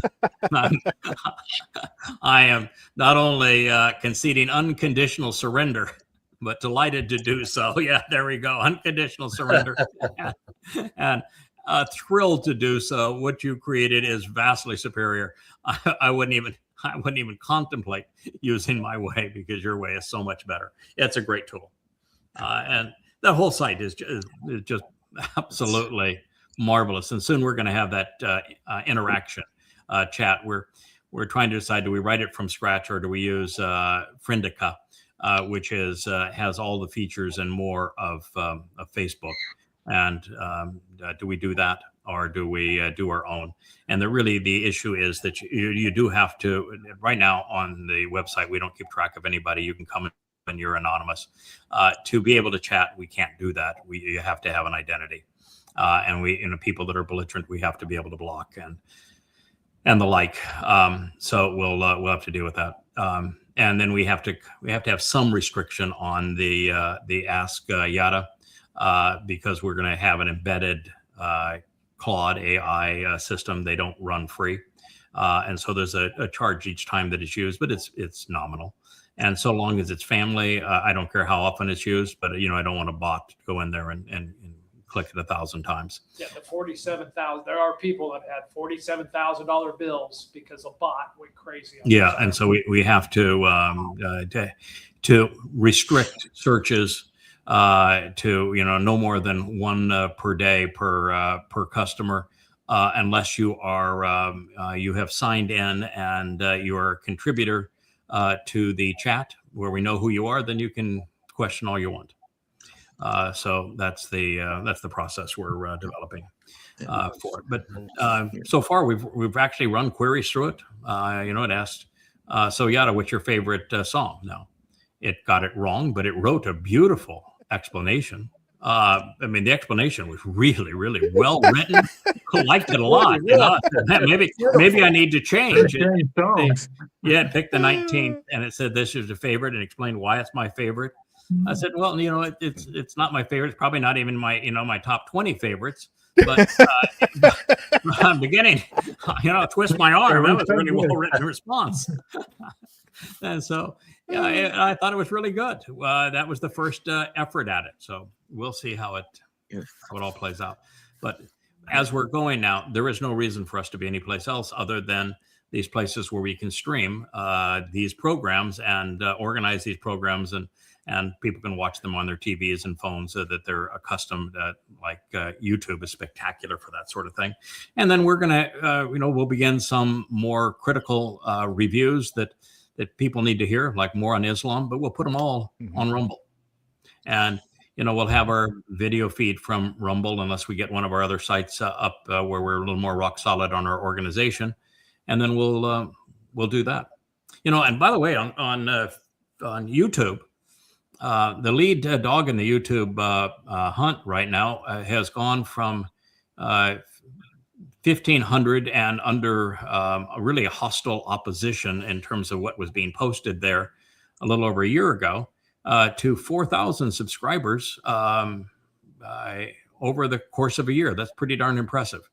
I think that's a silver channel, and then there's a red channel that I don't know who was managing the Red Channel, but it had when I was managing it for a while, and I got it all the way up to 12 subscribers, and now I looked and it's 2,000.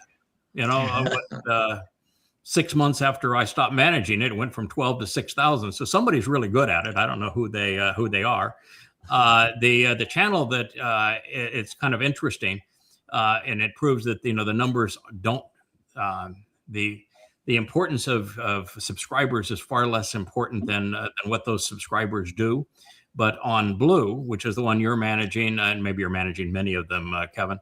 But on Blue, we have the most engagement. There'll be 90% of the chat on this program will be on Blue, and it has the longest hours of viewing, the most views, and the most interaction on those views, which are the algorithms that actually drive a site like this. And so, but it's gone from 20 some odd subscribers to almost 600 over the period of time that you've managed it. But you're managing it in a way that you're not trying to maximize subscribers. You're trying to maximize the things that matter, what people are watching and how they're relating to it and interacting with it. And so it's really an interesting situation. And we're, of course, we would, probably have 10,000 subscribers if we just had one YouTube channel, because the algorithms would be so much better, maybe even 20,000. But I chose not to do that. And I don't know if I'm right or wrong, but the reason I chose not to do it is that YouTube had been too fickle and thrown people off for any manner of things. And they have the world's worst customer service. There's nothing you can do to communicate with them. It's kind of like Facebook. There's nothing you can do, even when they make the mistake. And so I felt that it would be better to have a lesser number of subscribers and have a more secure environment where there were many people that were managing those accounts, so that one account goes down, the other 5 remain. You diverse. Yeah, one landmine with one account, and it's put in a quarter and start from scratch. So, Right. I mean, absolutely. So we're not in that position because we have at least 6 YouTube accounts and they're under different management. So that was the thought process. I'm comfortable with the decision I made because, again, we're not looking for quantity. We're looking for quality. That's what Yahweh's whole thing is about, and it's working beautifully. Now I'm told I gotta tell you, Craig and everybody else, Team Yada is absolutely awesome, and with a special shout out to Joe. And what you were saying before, and a lot of what has happened recently, is a term that you've just elaborated on recently, tamim. And it's not perfection, but it's not perfect, but to finish it up, to complete it, and to just get it done. And that's just, this is just an amazing thing. Yeah. And that's just an amazing revelation. It's one of the most amazing revelations that we've had. We've had so many beautiful ones, but when we figured out that Yahweh was not looking for perfection, in fact, he's not perfect, doesn't want us to be perfect. And perfection would mean that there'd be no purpose to our existence and nothing for Yahweh that would be of any value. Perfection is a religious concept and makes no sense at all.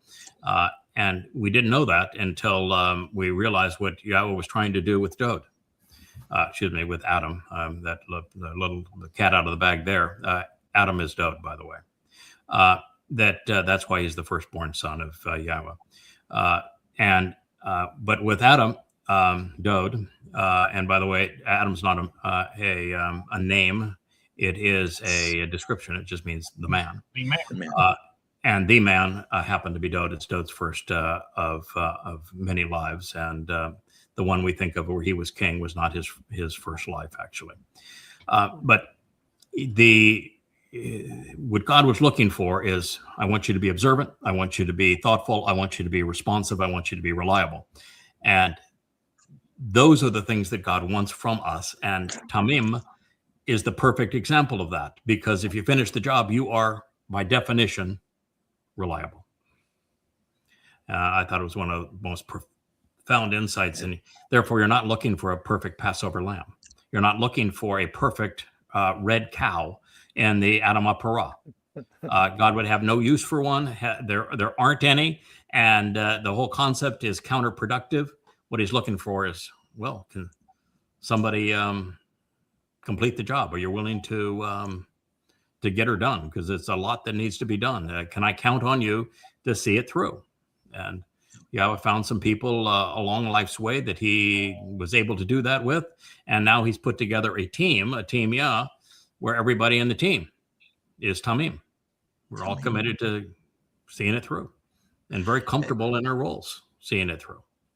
Tamim, and then that leads to the other term that is wonderful. It's Yachar, respected and valued. Yes, exactly.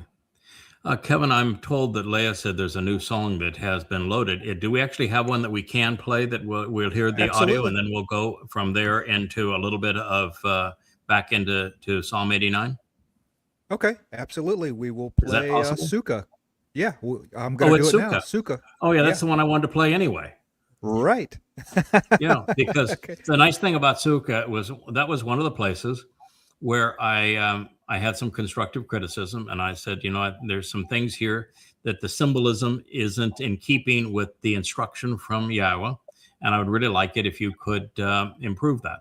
And I gave 4 or 5 suggestions, and I'm saying, it's really nice. I love the song. The lyrics are great, and I appreciate the work everybody has done.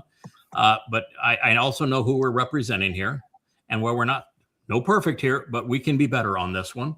And here's my thoughts, and it's been redone, and it's beautiful. So I'd love to, let's see it. Let's see it and let's hear it.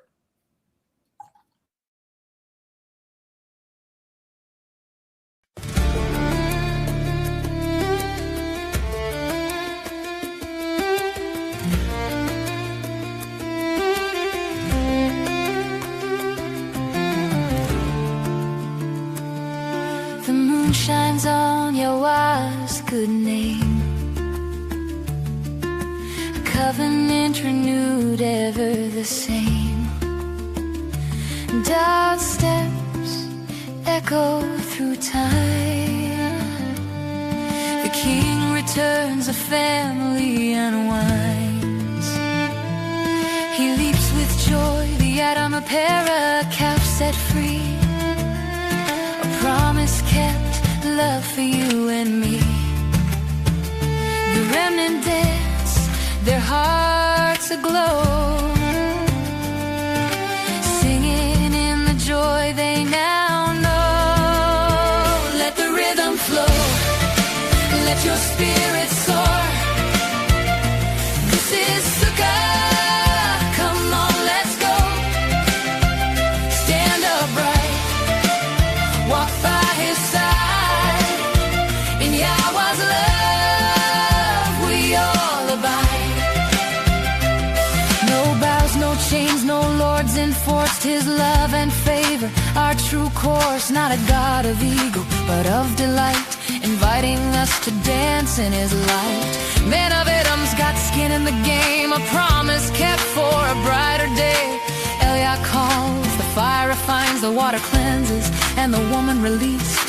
Wickedness falls with the lies of men. Life will flow to let your spirit soar. This is Sukkah, come on, let's go. Stand upright, walk by his side. In Yahweh's love we all abide. Yahweh's call, a voice so clear, melody of integrity drawing us near. Let truth stand for a good name, let it shine in Yahweh's renown. Through its gates the nations stream, a family restored, Yah's own dream. We lift our voices, a sound so sweet in Sukkah's glow.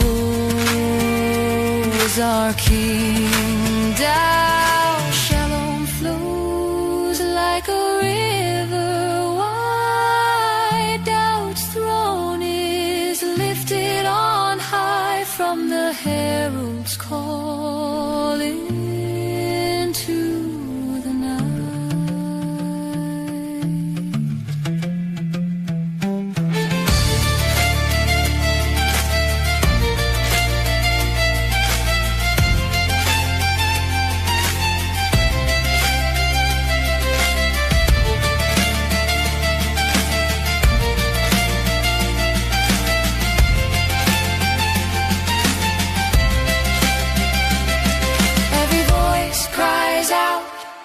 kabod, kabod, kabod. In the home, splendor is restored.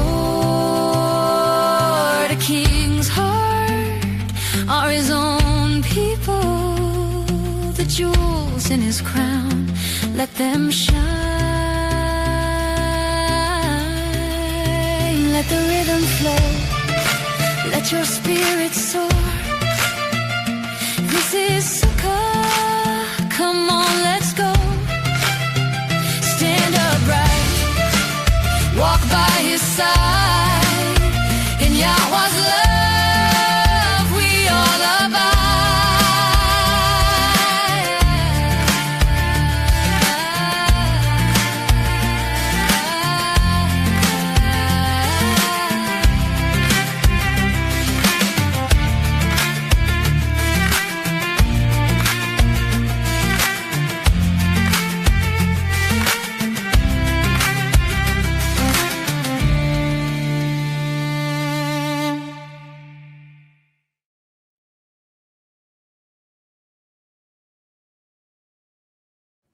Wow.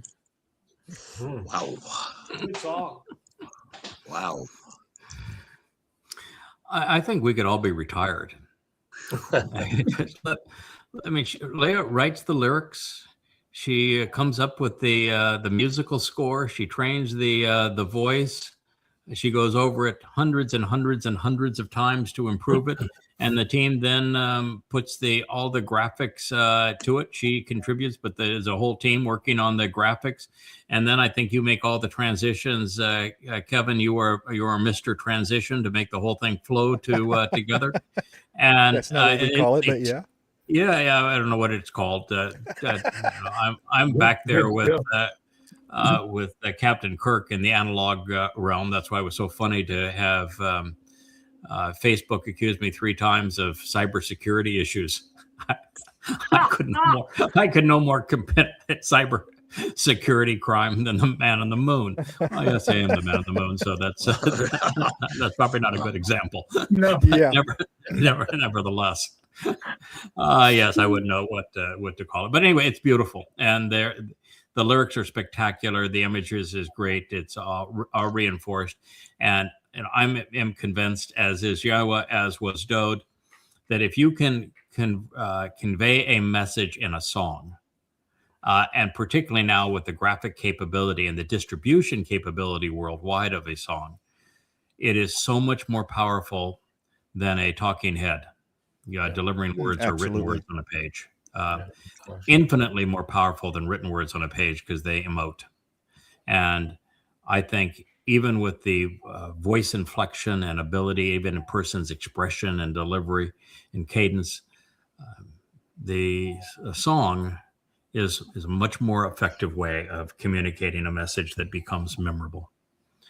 And we are being invited back to Sukkah. That is our whole message now. We want you to join us as we enter Sukkah. You're going to have 1,000 years to get your relationship right with Yahweh and demonstrate that you can be trusted and with Him and stand up with Him and walk with Him and learn from Him. And that is our mission. And so I'm absolutely delighted with a song like that. Everybody should be proud of that material. I know Yah is. I am. We all are. All right, we are essentially at our 2-hour mark, but we have a little bit of time left. If you all want to stay here a little bit longer, we'll cover a little bit of the 89th Psalm. When the AI said this is my favorite, was the 19th, and give a really elegant reason for it. What it didn't know is that I'm selfish here. I've got a lot of bad habits, but this is one of them. My favorite Psalm is the one I wrote. It's the 89th. I am Ethan Hawes Rocky. Different life, but I've had a bunch of them, and that was one of them. And so I co-authored this song. And for all the people that hate me out there and in the little mother goddess cult that will have a conniption fit, I'm not kidding here. And I don't really care what you think. I wrote this song. I co-authored it with Yahweh. And I know what the purpose was. It was to restore Dode's relationship with Yahweh. That was half of the reason for it. And we delivered it to Dode. And it was after the Amma got his attention, sobered him up. And Dode fell in love with his mother. Yeah. And that, by the way, happens to be the insight that I deduced today and was able to prove it. Is that there's more to the Yahweh's Amma that Dode constantly praises than a surrogate mother. And the insights there are in fact, I know they're more than anybody can process at the moment. I've shared it with only 3 people thus far, but it is a very profound realization.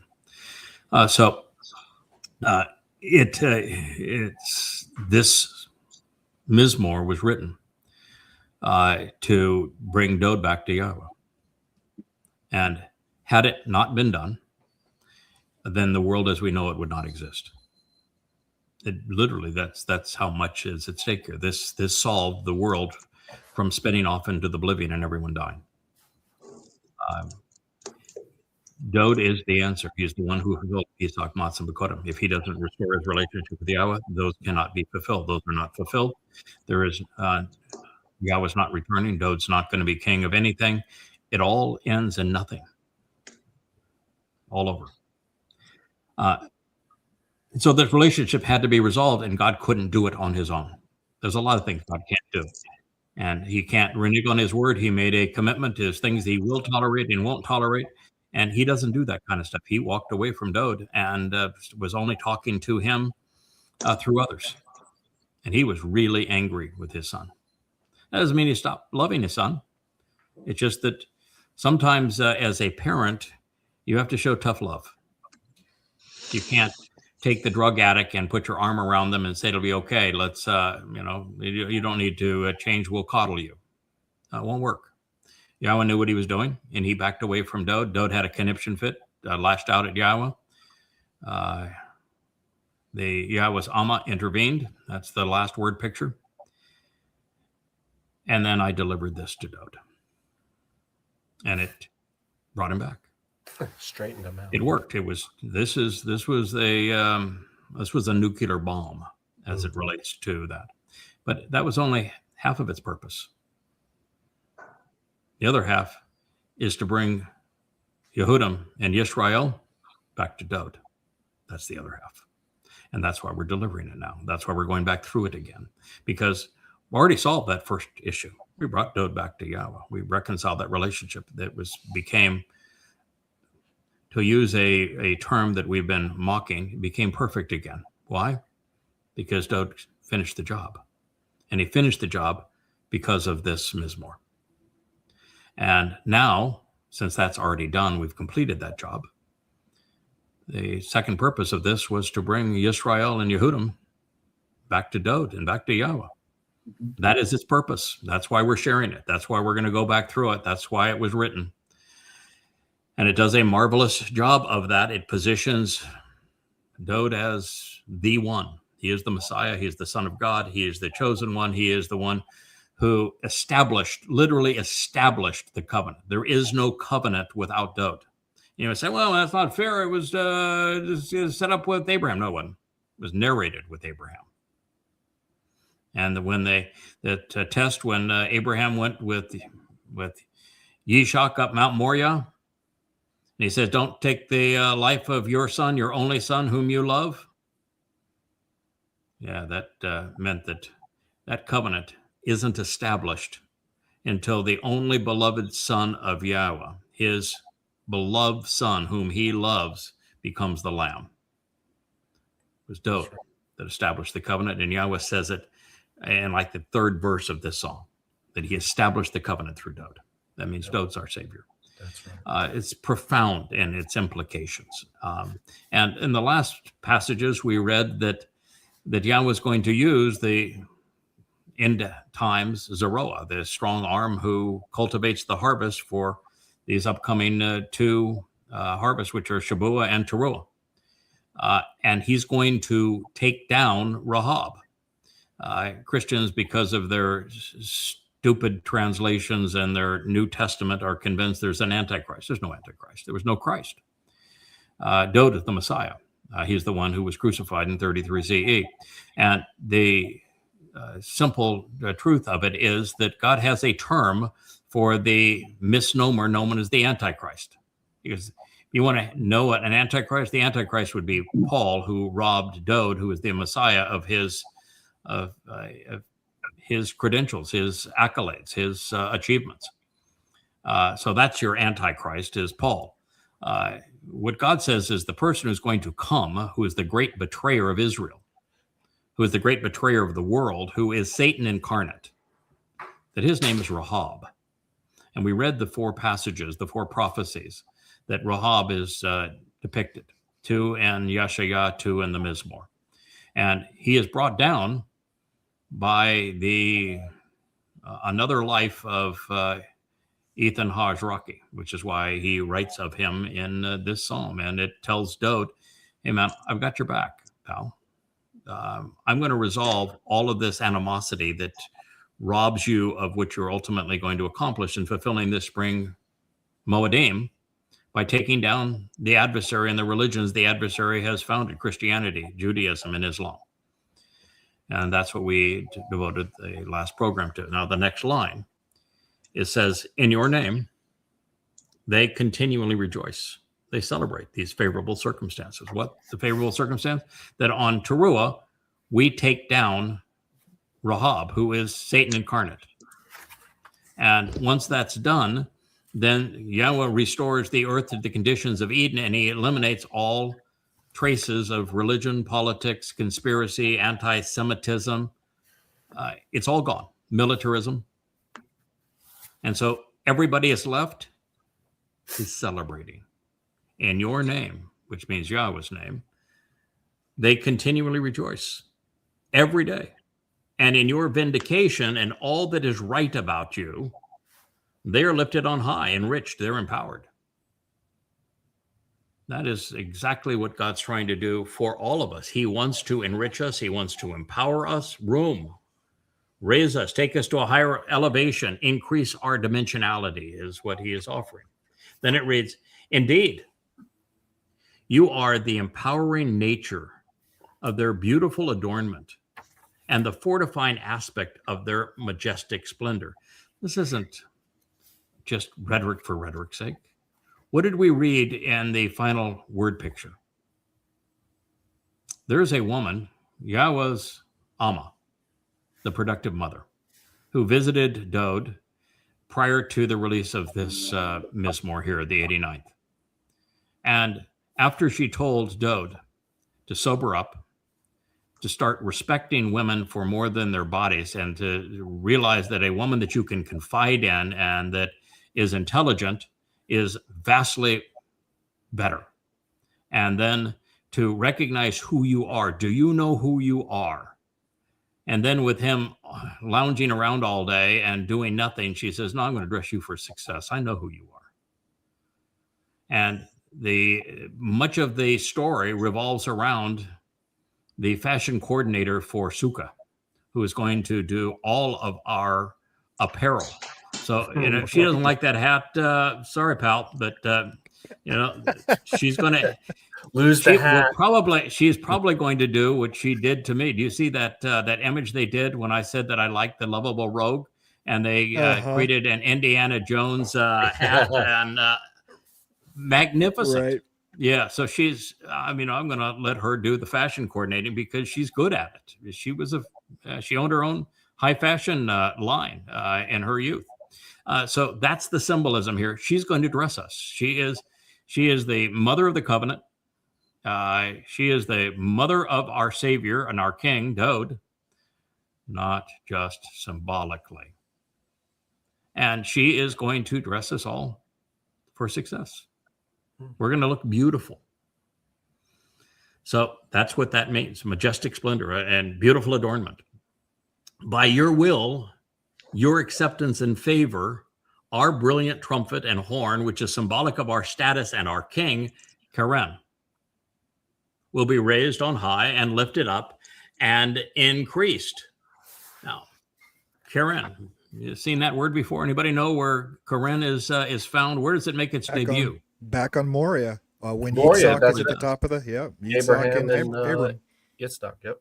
Yep. And what God says is that, or what they report is they saw the Passover lamb with its ram's horn, and that's the horns of the ram are the Karen. They're brilliant.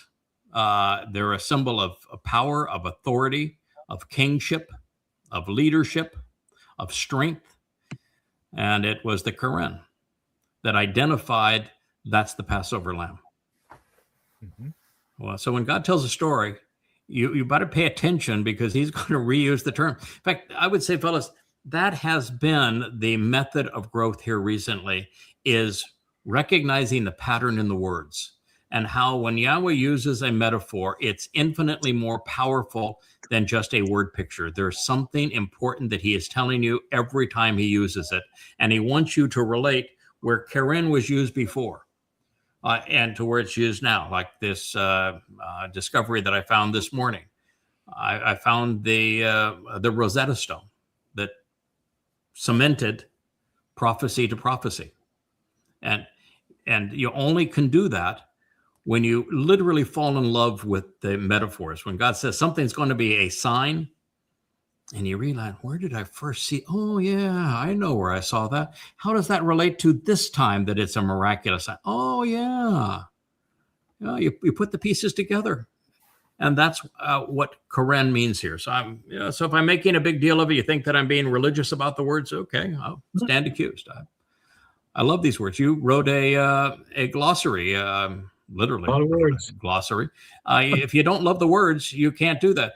We have Perry sitting quietly in the corner next to Rich here, and he is now working to get our superscripts on all of the books, and now even when Joe prints the books for the site, you're going to see the superscript. It was on an update earlier today, and many of these words.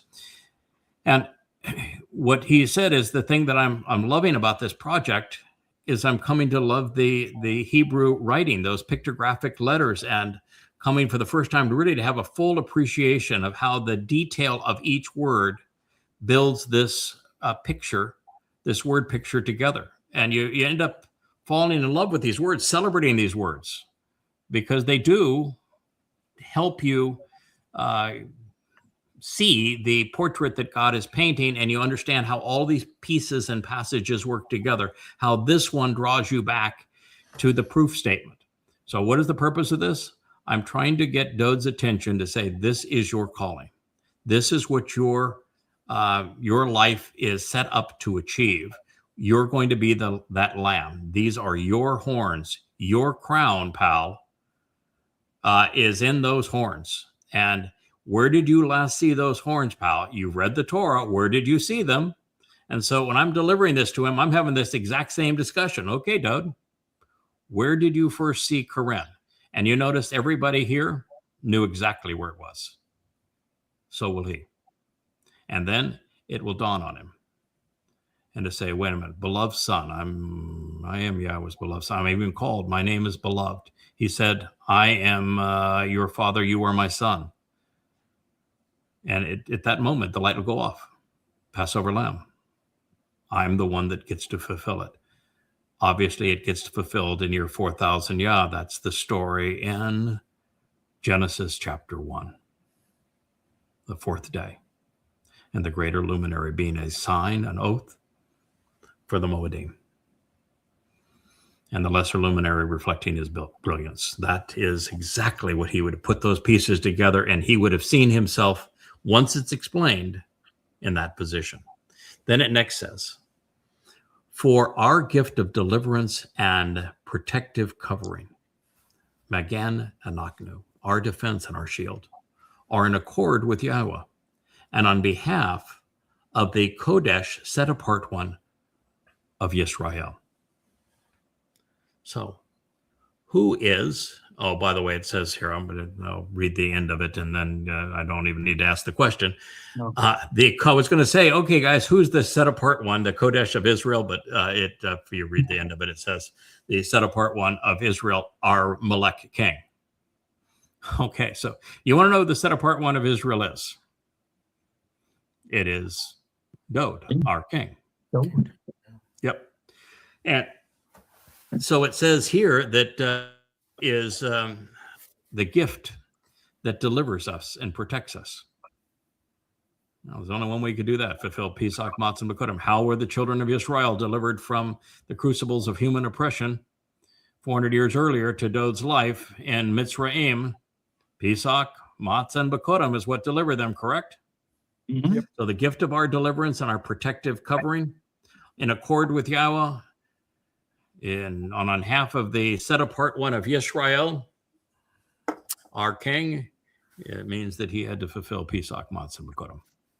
Now, are you going to know that if you're just reading an average translation? You're just reading the words and you're not thinking about them? Probably not. No.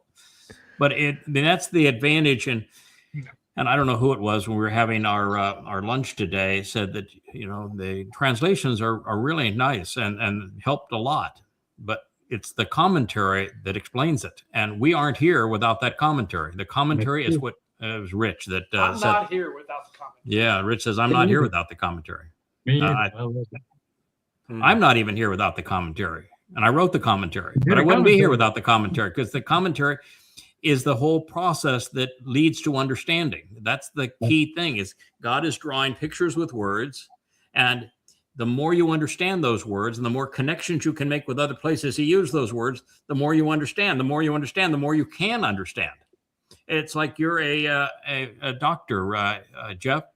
And when you were in high school, could you have performed any one of the procedures that you're doing now? Absolutely not. Yeah. And by the time you were through with medical school and you had practiced them and read about them and studied them and understood all of the things that can go wrong and go right about them, you built on top of all of that knowledge. So you could not have gone to medical school without the education you got in high school, correct? Correct. And so you built upon that knowledge, you formed a base, and then you added more to it in college. And then the 6 years of medical school and the fellowships and all that sort of thing thereafter, that's when you honed and learned your skill. And the more you did it, the better you were at it. And I'm still growing, just like Yes. now, just like we are. And that's as we are all growing. Have you ever performed a tracheotomy, for example, or any one of the more advanced procedures that help people who are really sick and in trouble breathe? You ever performed one where your work was not at your very best? You get used to working fatigued, but I will admit that I've gotten away with quite a bit because of the experience under pressure that over the years to do the job. But I much rather. So there are times when you, because you're fatigued or because somebody had an unusual physiology, that maybe the incision or the procedure or some obstruction happened that wasn't an ideal result, but you've done it enough, you're practiced enough, you were determined and caring enough that you found a resolution. Yeah. For example, if somebody goes into anaphylactic shock and you have to get an airway and they lose all their anatomical landmarks, you basically, do what you have to do to get the job done. You don't have to be Tamim. You got to get the job done, finish it, get the airway going, and preserve brain function. Yes, and it doesn't have to be perfect. It just has to get done, and imperfect done is vastly better than trying to say, well, boy, I want to really study all this and let's just see. Okay, we lost this, but maybe I'll go to my tech book and look this up, and we want to make sure we don't do anything wrong. No, it's the person's dead. Yeah, the closest thing I could share with you, Craig, is with your ATP credentialing as a pilot. It's kind of a similar. It's obviously different, but it's a similar kind of an analogy in terms of reacting and knowing what to do and dealing with the situation at hand. Yeah, when you get your private pilot's license and the examiner tests you, the examiner does not put you in a difficult situation. When you get your instrument rating, he puts you in a hood where you can't see anything but a limited view of the instruments, and then puts the airplane damn near upside down and all sorts of horrible positions where you can't see anything. And he tests you to make sure that you can land that airplane and fly it again with just the instruments wearing a hood. And after you've been twisted upside down, you don't know what side's up anymore. And when you get your commercial rating, you've got to do that with all manner of distractions on a very complex instrument approach. And the most difficult of those instrument approaches, that the most arcane of them, that has the least functionality. And then he'll take down your panel. So all you're looking is a little standby gyro, and he takes all the rest of it down. So they don't even, your instruments don't even work, and you're still under the hood. That's to get your commercial rating. And by the time you get to the ATP, they're not kidding around, man. You had better be able to perform in any kind of a situation with everything going wrong. The entire panel can go out on that airplane. You can be in IMC conditions where you can't see anything. You can be in the absolute toughest position possible where your airplane is failing, and then they'll fail an engine of the airplane, and they'll fail your flight controls. Now you figure it out. Yep. So you have to work blind, and you have to be able to work discombobulated. Right. And it has to be so in your system that when you have an emergency and you're an ATP, you don't get to go look in the emergency handbook. You have to have it memorized. You have to have memorized items that you know exactly, what do I do if there's an engine fire? And you go boom, boom, boom, boom. And you learn exactly what you do, what you say, how you act, and you can do it without any faltering. That you use the adrenaline of the situation to give you greater clarity of thought and action.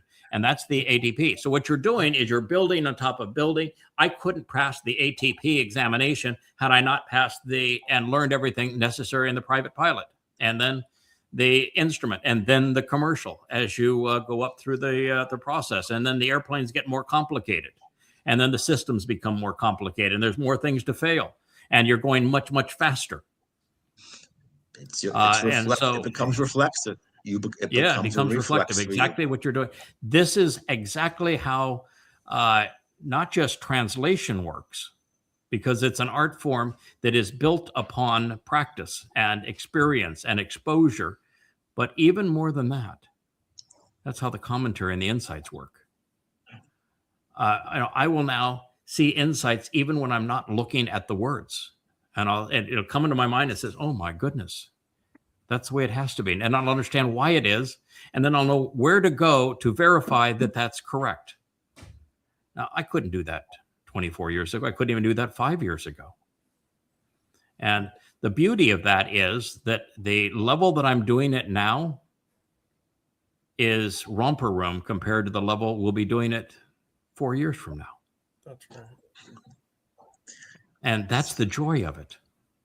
You've even had insights during a live broadcast. Oh, absolutely. Multiple times. Oh, sometimes I'm so stunned I don't know how to finish the rest of the live broadcast because of the realization. We were reading the 12th Mizmor, and all of a sudden I saw something that was that in my mind I was there, and I knew exactly the Messiah 1 episode. Yeah. Oh my goodness! I know exactly where it was. And today was when I decided, I need to track that down, because today I had another insight that it's like the Spirit says, "All right, you're ready for this one now." Yeah, it's going and there it was, boom, boom, boom. It is all delivered, signed, sealed, delivered, and proven. And you get to say, "Oh, by the way, I was wrong." When I said that there'd be no reason for Yahweh to insert Dode any more than 4 years before his fulfillment of Pesach Matzah B'Kodem in 33 CE, I mean, why have him hang around like that all by himself out there in the Roman-occupied province of Yehuda? Boy, was I wrong. You get to be wrong so you can be more right. That is absolutely true. And, being wrong about that doesn't affect anybody. being right about it is not going to mean anything to anybody outside of the most mature members of the covenant family. And that's why going to our own website and being able to talk to family and build family becomes incredibly powerful, because that insight is going to make a big difference in 4 years from now. And it's going to make a huge difference in 7 years from now, because when Dode comes back, it ain't going to be, hey, King, I've talked a lot about you, read everything you wrote. I'm really happy to meet you. This is an exciting moment for me. That ain't going to be the way it is at all.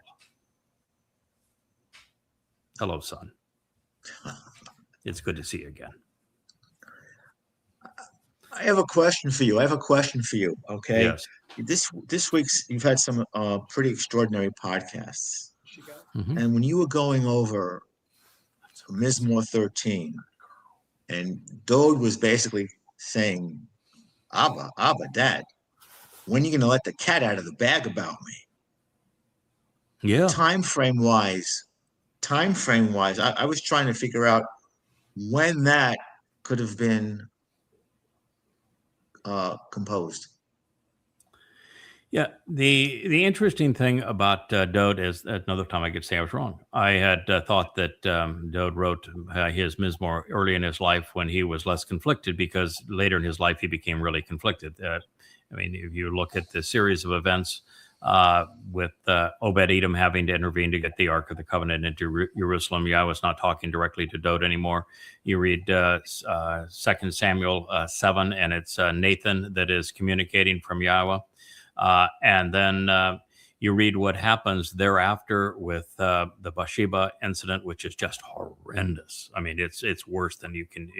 We've done the shows on it, and then you realize you go from that to the Absalom rebellion, and Dode flees town, and I mean he's in real trouble. And then you read the 51st Mizmor, and it's worse still. He ain't writing any of this stuff during that period. Zero chance that he's writing any of this during that period. And so his inspiration, and I'm talking about every one of the first 30 some odd of the Mizmor, they had to be written after our intervention. They had to be written after the last word picture was delivered, Proverbs 31, and after the 89th Mizmor was inspired and delivered and presented to him. And I think it was instant after this was presented. Then he had, I would think, 10 years to write this, to write all of them. And I think he wrote them over those 10 years. So if that's the answer you're looking for, I think it's all of it is over the last 10 years of his life. It was, again, Ethan Hazraki and the Amma had to deliver the 89, had to do what you had to do in order for him to do what he had to do. And it was sort of like the most cognitive awakening that when Dode is saying that Yahweh, thank you for sending your Amma, she saved me, and without your Amma, I'm not here. When he says that, when he refers to the visit of "You're my mom," when he writes the 22nd Mizmor, and he explains that he's going to be crucified, explains how crucifixion works. He explains that he's going to go into hell and what he's going to do it and how it's all going to transpire. Before all of that happens, you know what he says? I'm going to be born the natural way, through labor, through natural childbirth.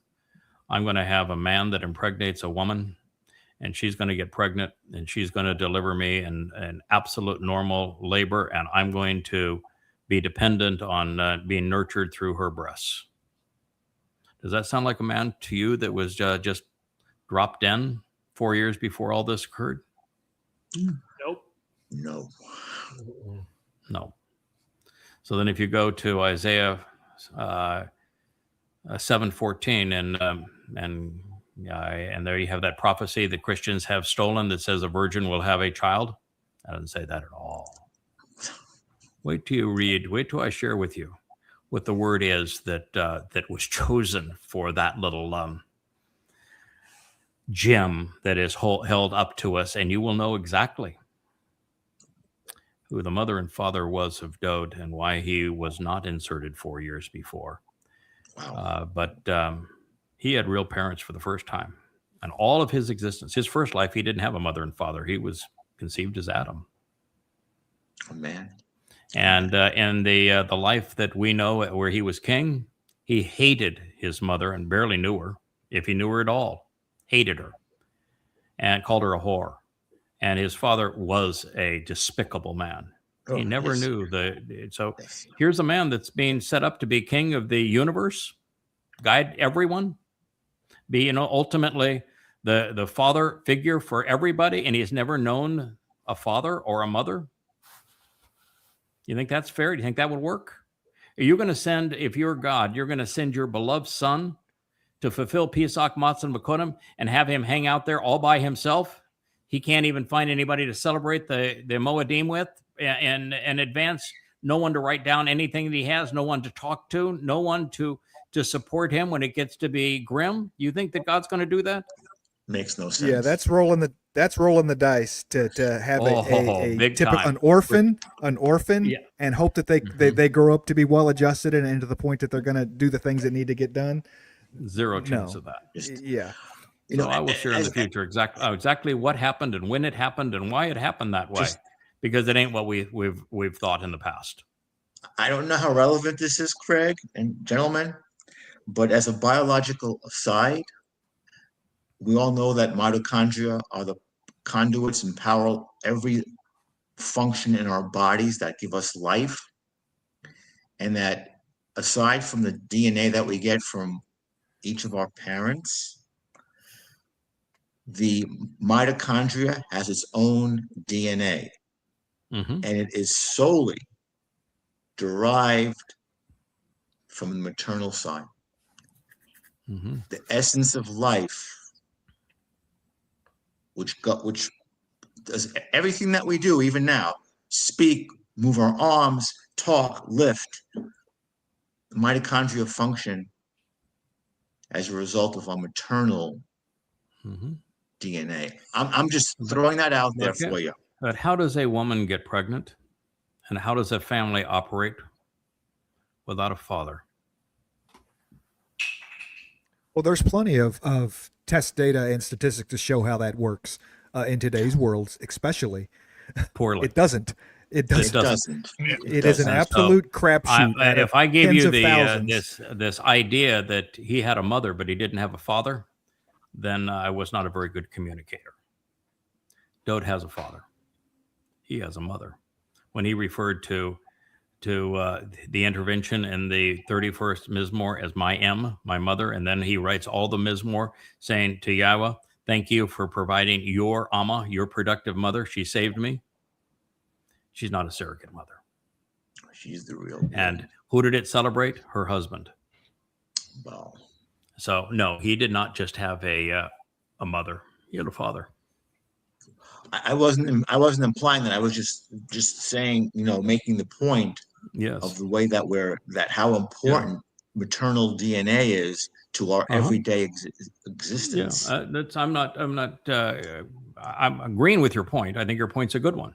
And I was just going to say that it's a little incomplete, but it is a very good point. And I will also tell you that Dode is far more enamored with, far more in love with his mother than he is his father, which is as it should be. A really strong man should be far more in love with his mother than with his father. Most strong men have to rebel at one point or another against their father, and they come back to them if they're well taught and guided. And that's exactly what has happened. But he loves his mother. He really, really loves his mother. And she was not the one that gave birth to him 3,000 years ago. So it's quite a story. God is the greatest storyteller ever.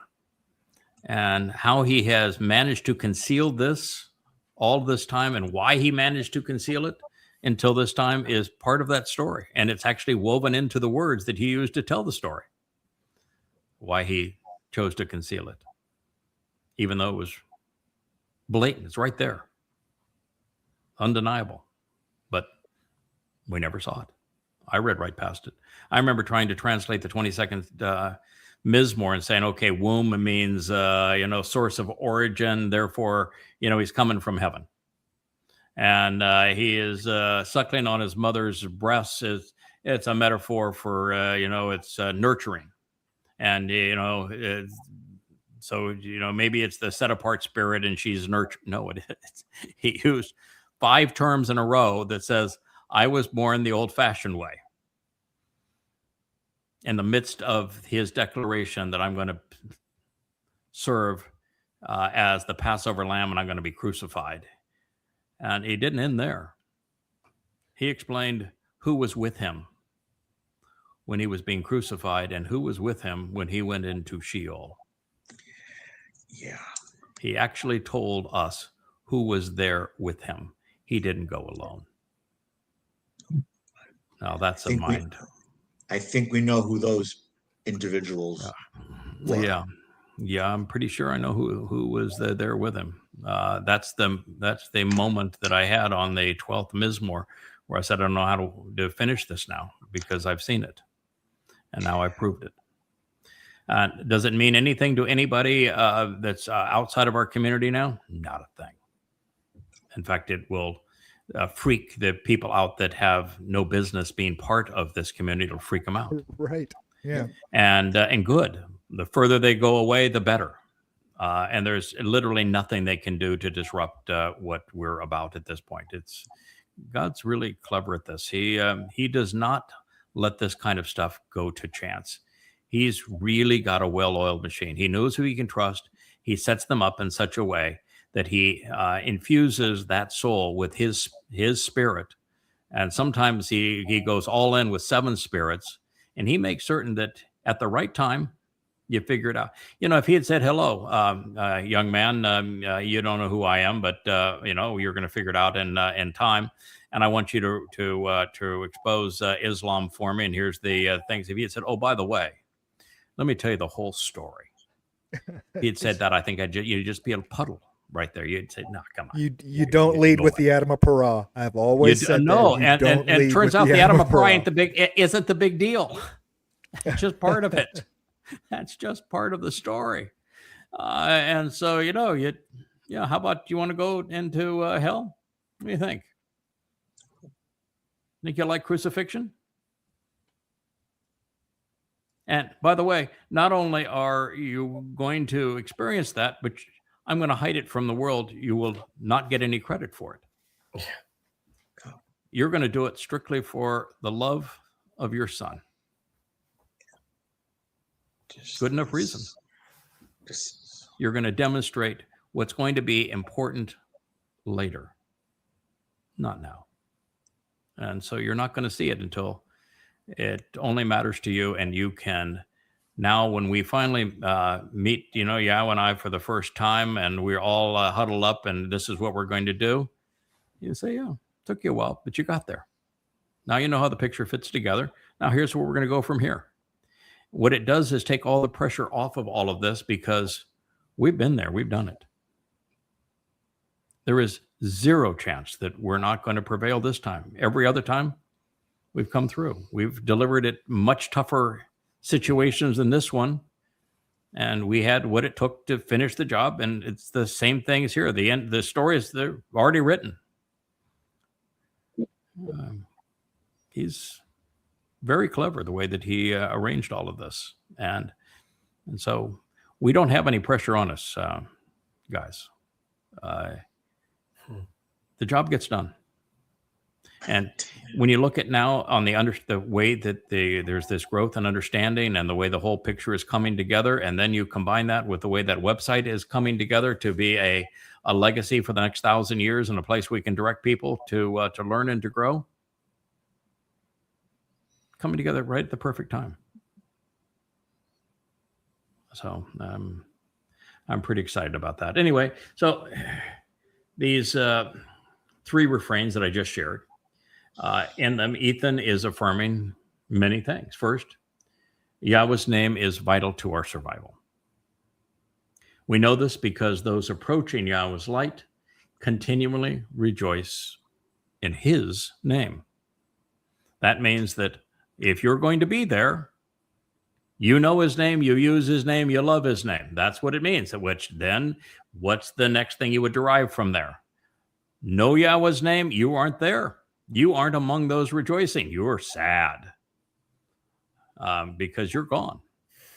It all, first step, you got to know and accept and love Yahweh's name. It's the thing that, we are as valuable as anything in doing this in Yada Yahweh. Know Yahweh. That's the series. That's the purpose. That's the mission. All 35 books. Yada Yahweh. There's no participation in the covenant without Yada Yahweh, knowing Yahweh. So that's the first. Second, a soul's vindication is predicated on a number of factors, including, as we have said so many times, being right, tzedak, about God. But it's also grounded on God being trustworthy. You can be right about God, but if he is not trustworthy, then it's not going to do any good, is it? And since Yahweh is being presented as fair by a man who has known him for millennia,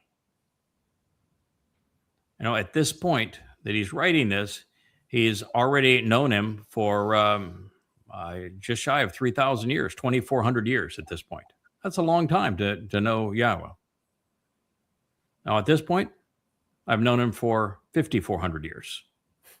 We've got a pretty good relationship. I'm very comfortable in saying, I know Yahweh. He knew Yahweh. He said, you can trust him. He had seen, because he has been in Shamayim, he had the ability to see how all of this was going to play out. He knows that Yahweh can be trusted.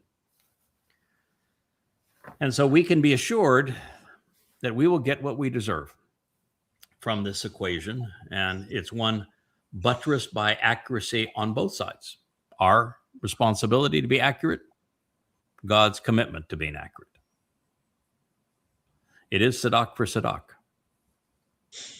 Now, third, the beneficiaries will receive the rewards associated with the covenant, which are to be enriched, which is what this said, empowered, enabled, and emancipated.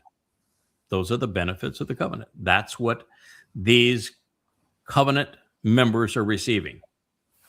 Enablement, enrichment, empowerment, and emancipation.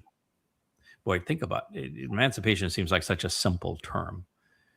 But when you go from 3 dimensions to 4 dimensions, the options of freedom expands infinitely.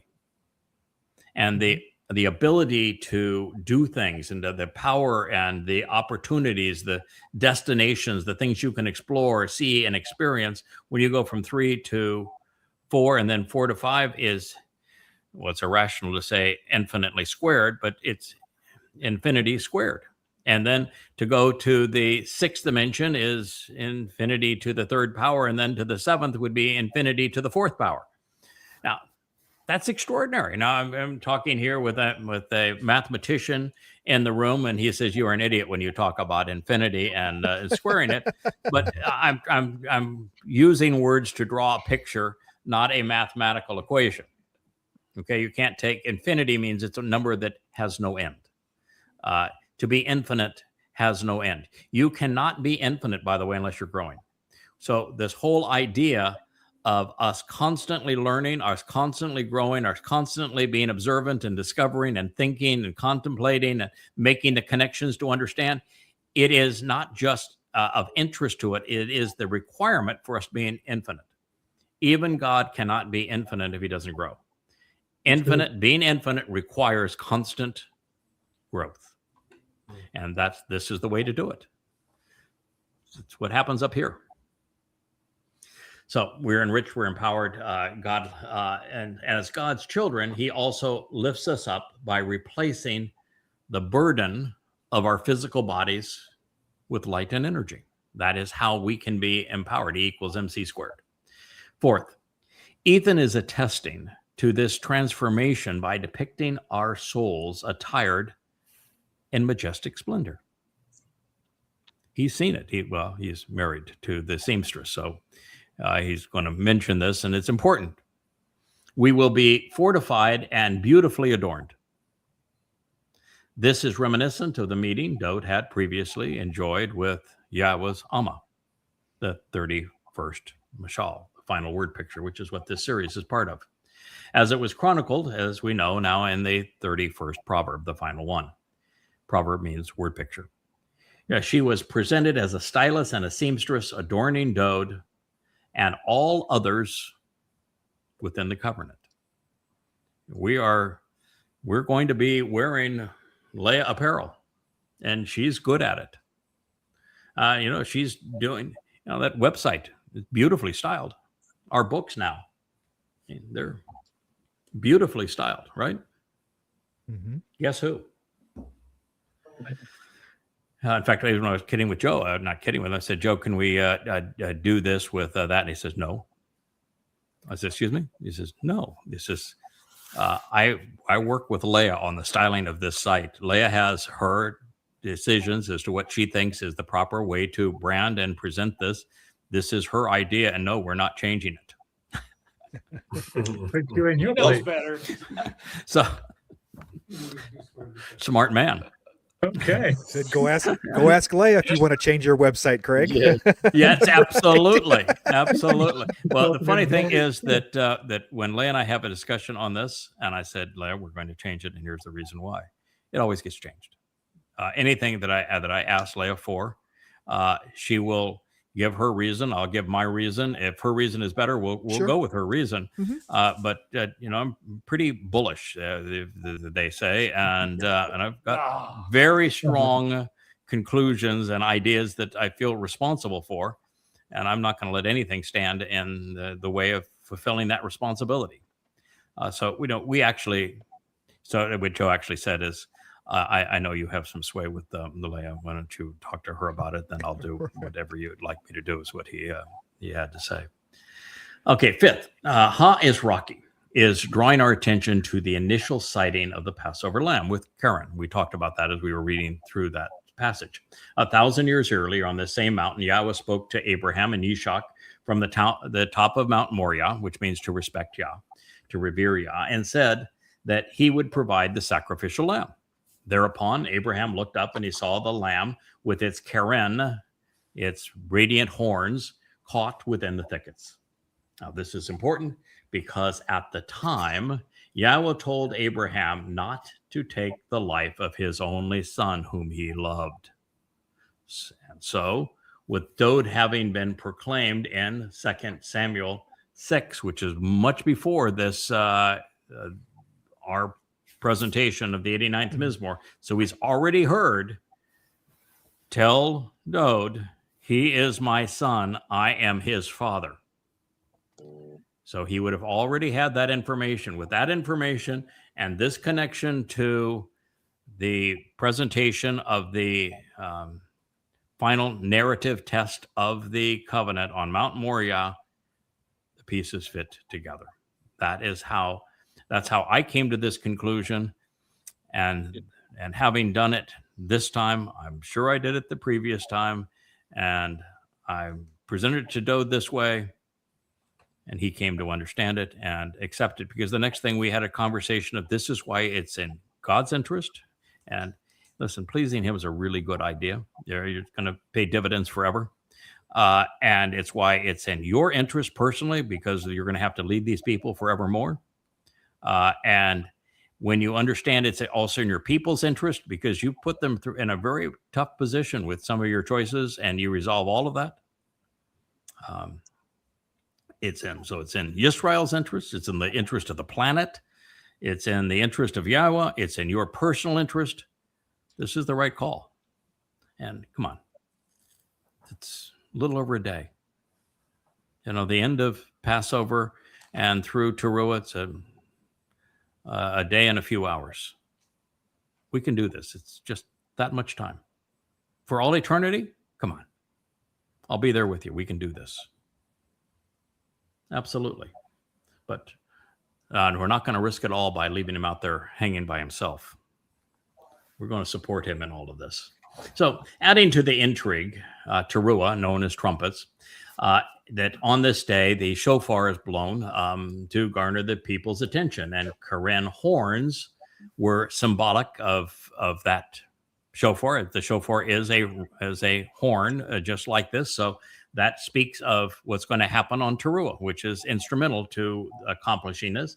Further, Karen horns were symbolic of status and therefore of kingship. And in this case, Karen actually means to radiate brilliant light, thereby equating this to the previous pronouncement where we are gloriously attired in what is potentially a garment of luminosity.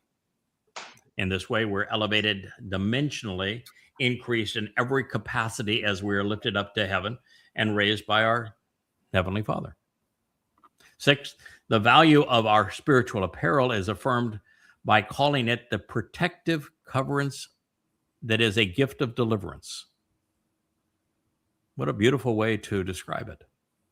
So this is a shield for our souls. And seventh, Ethan is attesting that everything he has conveyed is in full accord with Yahweh. He is also saying that God is providing these benefits through the Kodesh.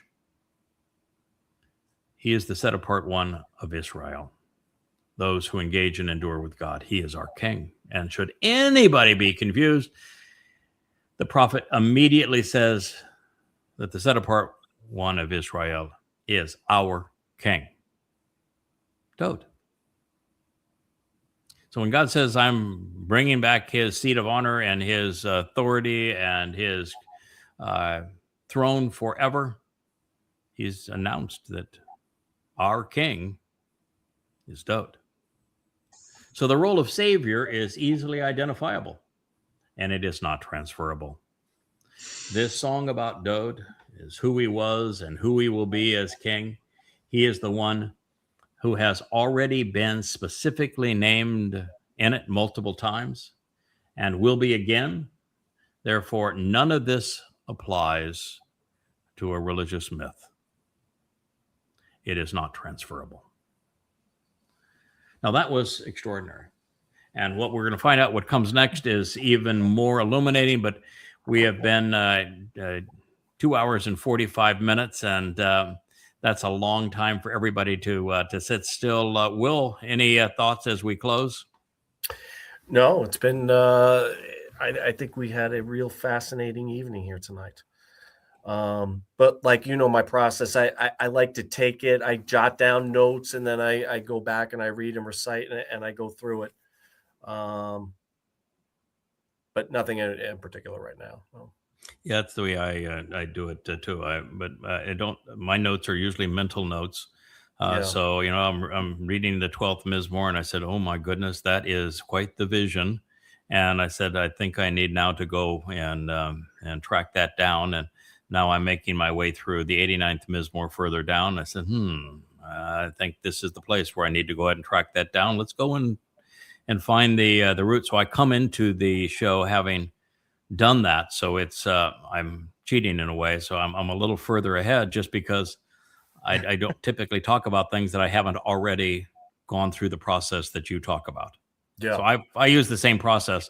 I just may be a day ahead of you on it. Yeah. Will, I had the same facial expressions you had. I mean, I had to pick my jaw up off the floor. Yeah.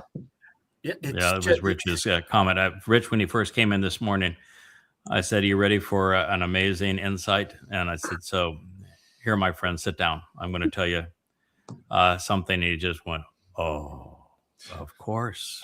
And wow. And so, yeah, it was jaw hits the floor. And then I had the same discussion later with Perry and then later in the day with Leah, and came to approach her from a different point of view. And yeah, it is interesting to see people's response, and you realize there's just certain things you can't tell. And people that haven't grown up in this process, who aren't really well schooled in who Yahweh is and his relationship with Dod and how he would do virtually anything for his son. But there are times when he couldn't do it himself that he needed another way to get it done. And Well, he I will needed, share one thing, Yada. yeah, I have, it's been really great. I think a lot of covenant members struggle with this. You know, you're trying to find your place in this, and it's important to all of us to get people to communicate this. We all love Yahweh. We all want to communicate that.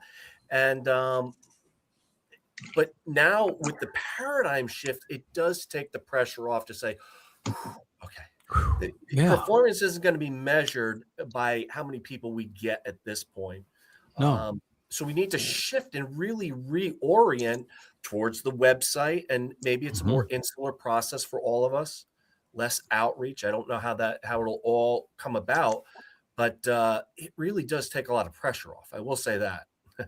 yeah. It was one of the things that was so important to me today is that I've told you that Joe is my good friend for 30 years, and we have done amazing things together through our lives. And I realize we have a core group that's going to be part of the expression of Sukkah going forward. And I see what Leigh and I, working with Joe and the team, are able to achieve with that website. And I'm telling Joe, I said, you know, it's you being part of that now is essential. You're building the website for the millennial Sukkah celebration, and that makes you an essential part of all of this. And I know what your concerns are, and I'm going to tell you, I'm going to make a negotiation here, and I've already heard the answer as it relates to yours and those you love. We're going to make a deal. And so what it does is it creates a tremendous sense of calm. That's what I have experienced over this last few months, is this great quieting and a sense of calm that now I know exactly what we're doing and where we are and how we're going to work together and what we're going to achieve and what we've done in the past and what we'll do in the future. It's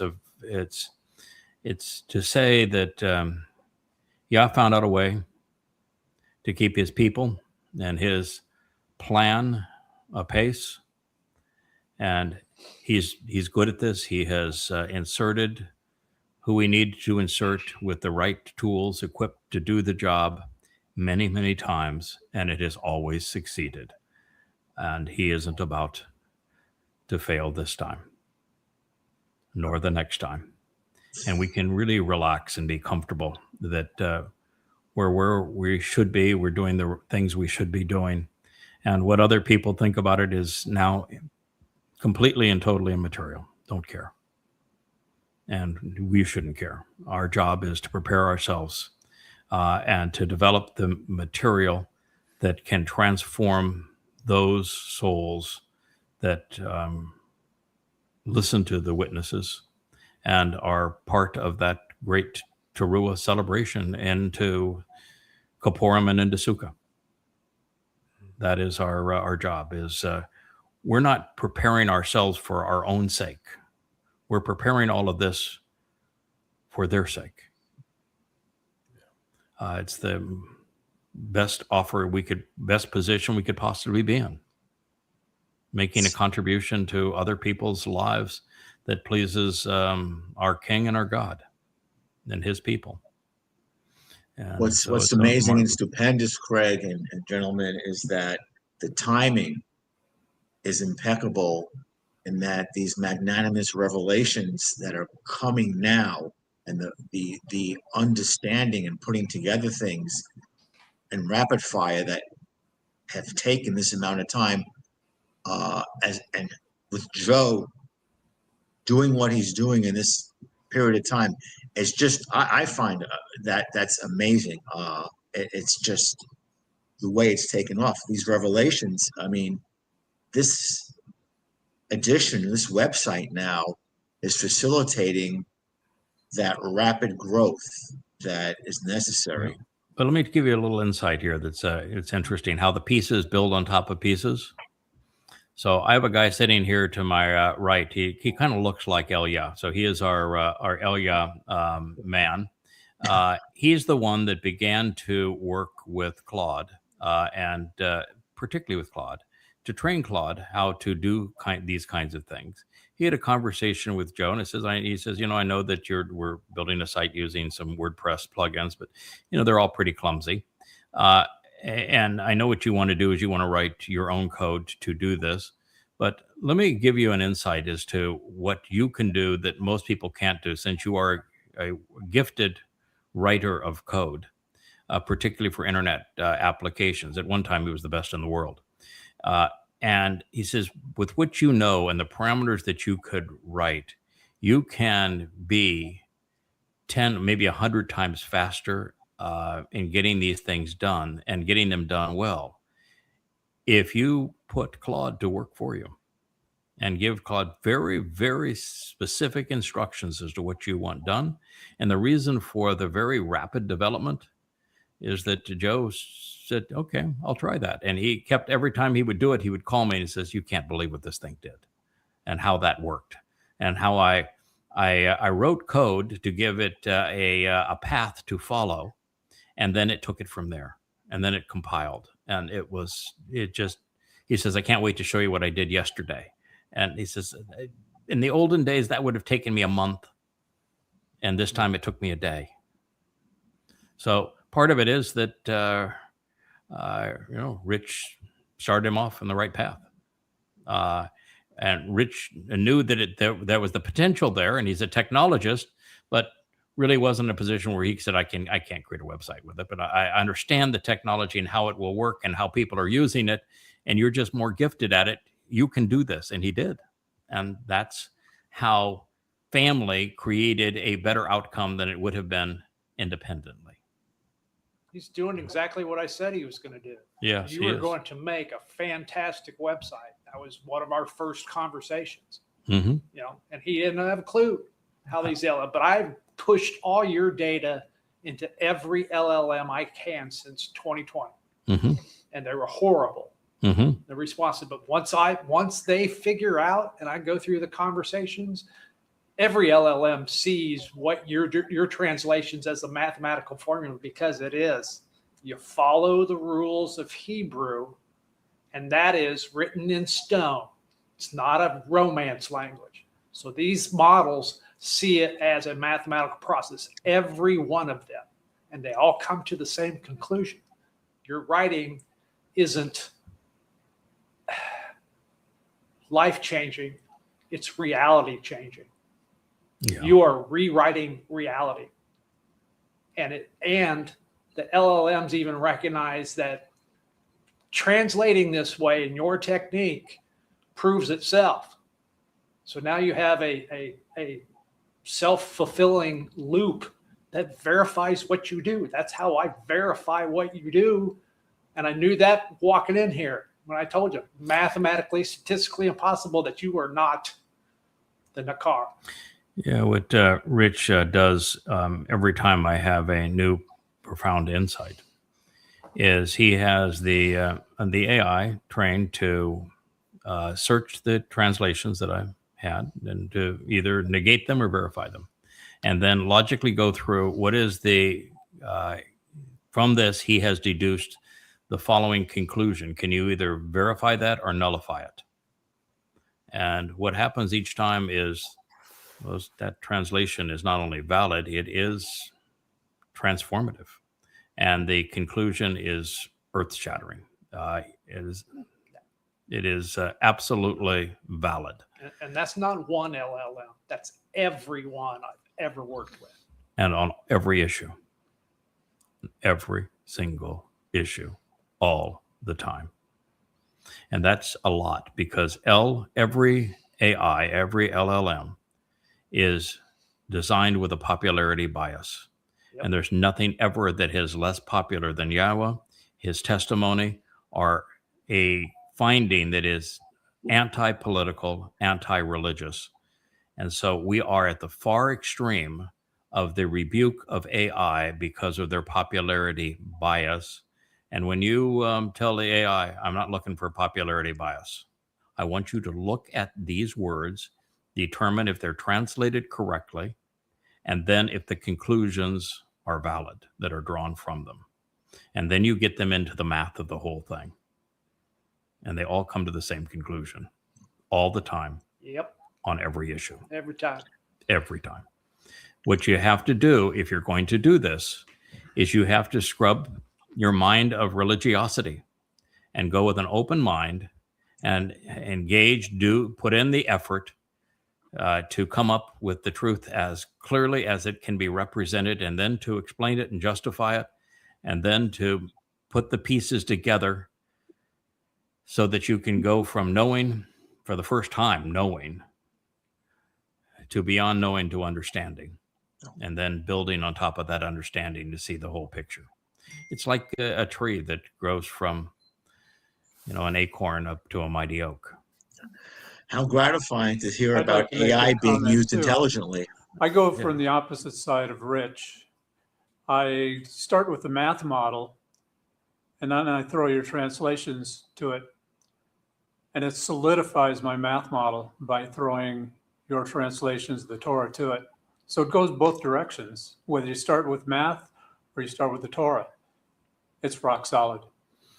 Yeah, most people don't realize that math is the language of reason, and that probability, common denominators, statistical analysis, all the things that you can do with math and framing issues with math and coming up with equations, that really is the language of logic, the language of reason. And I've always been in love with it for that reason. And I've always been so sad that people resorted to calculators and now their phones and have dispensed with it and are unable to do algebra and geometry and statistical analysis and the like, because math is the language of reason, and reason is how you get from knowing to understanding. It's a very powerful tool, and I am not a mathematician, but I know the process. I respect the process. I love the equation, and so many things that Yahweh is talking about. When you talk about dimensions, that's math. When you talk about going from physical bodies to being enveloped with light energy, that is math. When you talk about what God says He's offering with a double-fold, tenfold increase on Bokurim and Shabuah, it's math. Correct? Yeah. Yeah. Yeah, The language of the universe. It's the universe actually runs on it. It has a primary guideline that not really a guideline. It's an equation that really is the master of the universe. It's light speed. Light speed governs everything that's in the universe. It is the master of time, of distance, of the difference between energy and matter, and the way they relate. God actually wrote the math of the universe around the speed of light, and he created the language of Hebrew to reflect the nature of light. It was the first thing He created. Let there be light. Let there be light. And energy is E equals mc squared. And the C is the speed of light. And the M is physicality. It's matter. It's mass. And E equals the energy side of it. It's everything is an equation. And that equation is essential to knowing what God is trying to do with us. That equation explains it. That equation and relativity explain time itself. It explains the difference between 3 dimensions and 7 dimensions, and it actually defines the very nature of the Hebrew language with its conjugations, as opposed to verbs that are stuck in time.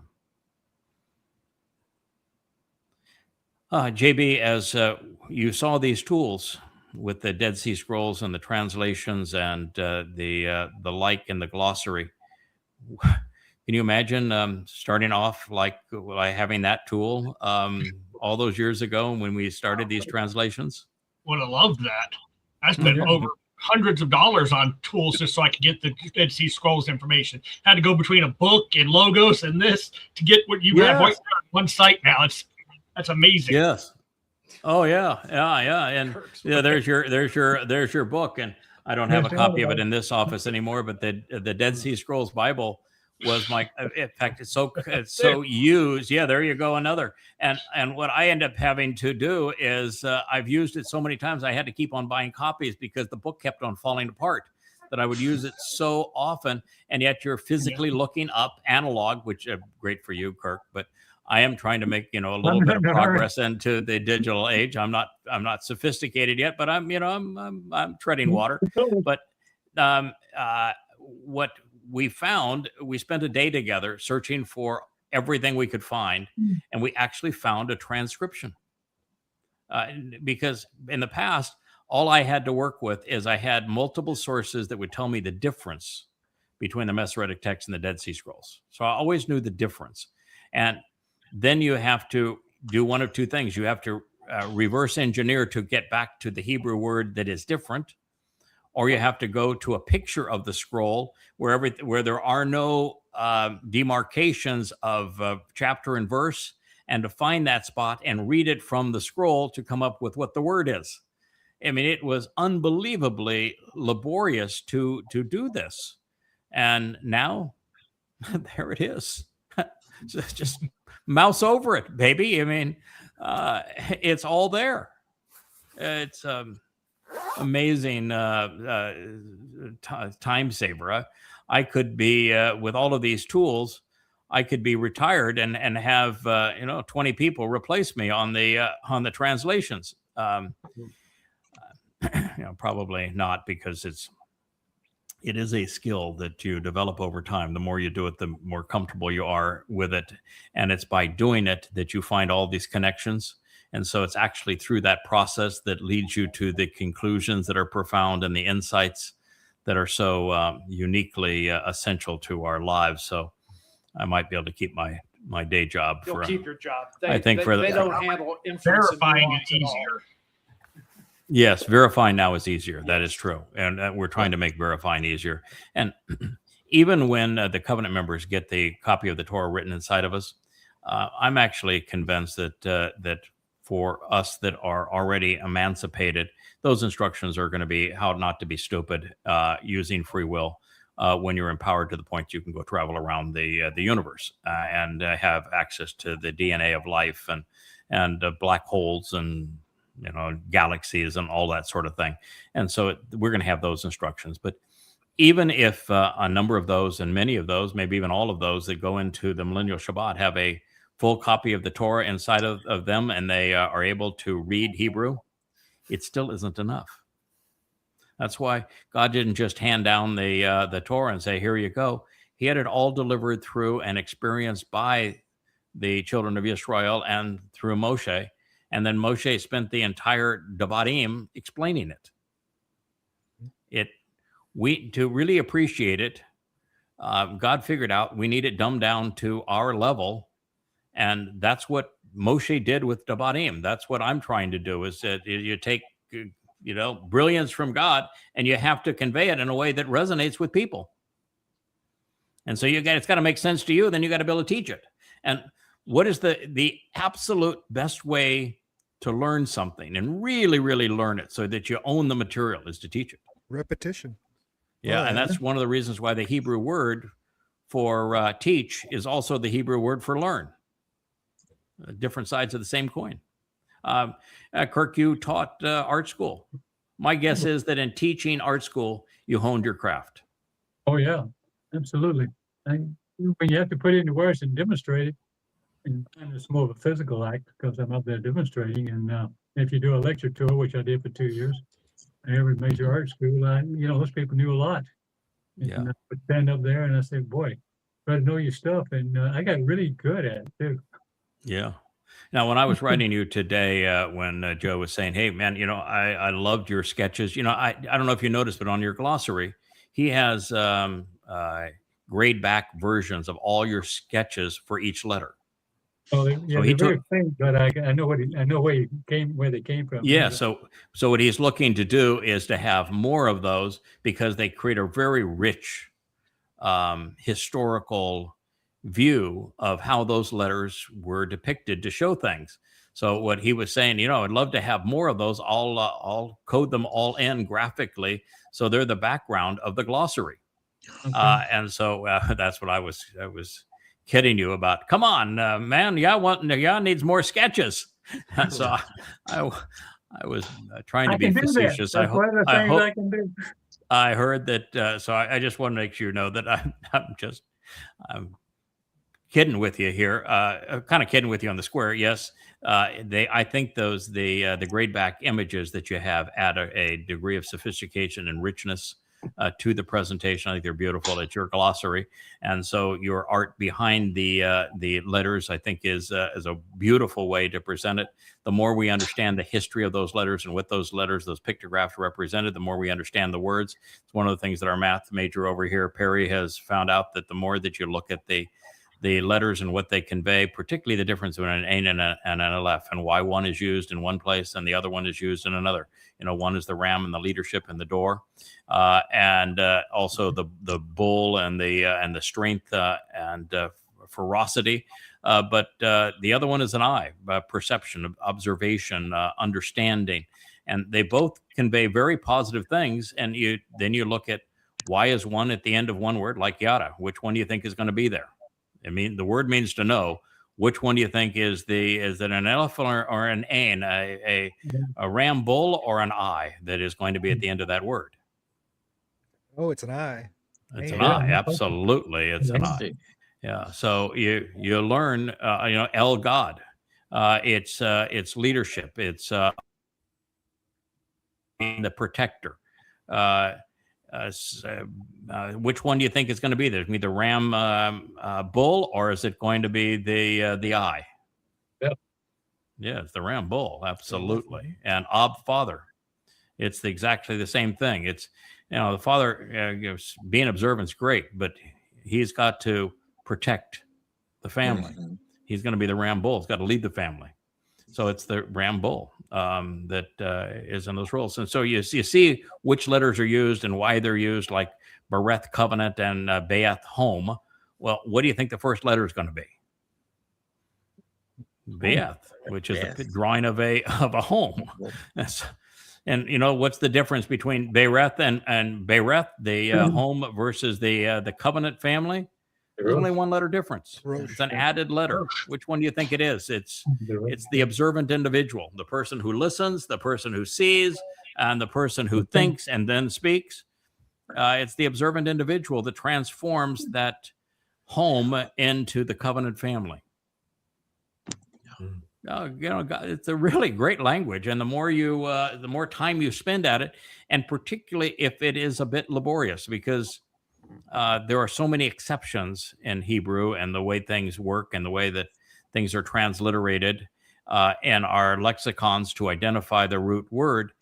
There are lots and lots of exceptions, lots of different ways to transliterate things, lots of different ways to define them. And it's the process of brute forcing it a little bit, not just trying to say, well, here's the simple rule. I'll apply the rule. It'll fix everything. No, you got to read through it and make sure that you're doing it correctly. And the more you do that, the more you come to know the material, own the material, understand the material, and appreciate what God's saying and how he's building a mathematical model for us to capitalize upon. 6 + 1 = 7, baby. Yeah. What's amazing, fellas, just totally amazing, is that over the course of a year and a half, with all that we've learned as a result of the prior team and the benefits of Yah's teaching, the magnificence of his teaching about the mother goddess cult, and all that we've gleaned and learned in Torah, and it's to facilitate this amalgamation of this fantastic team, it's like, wow.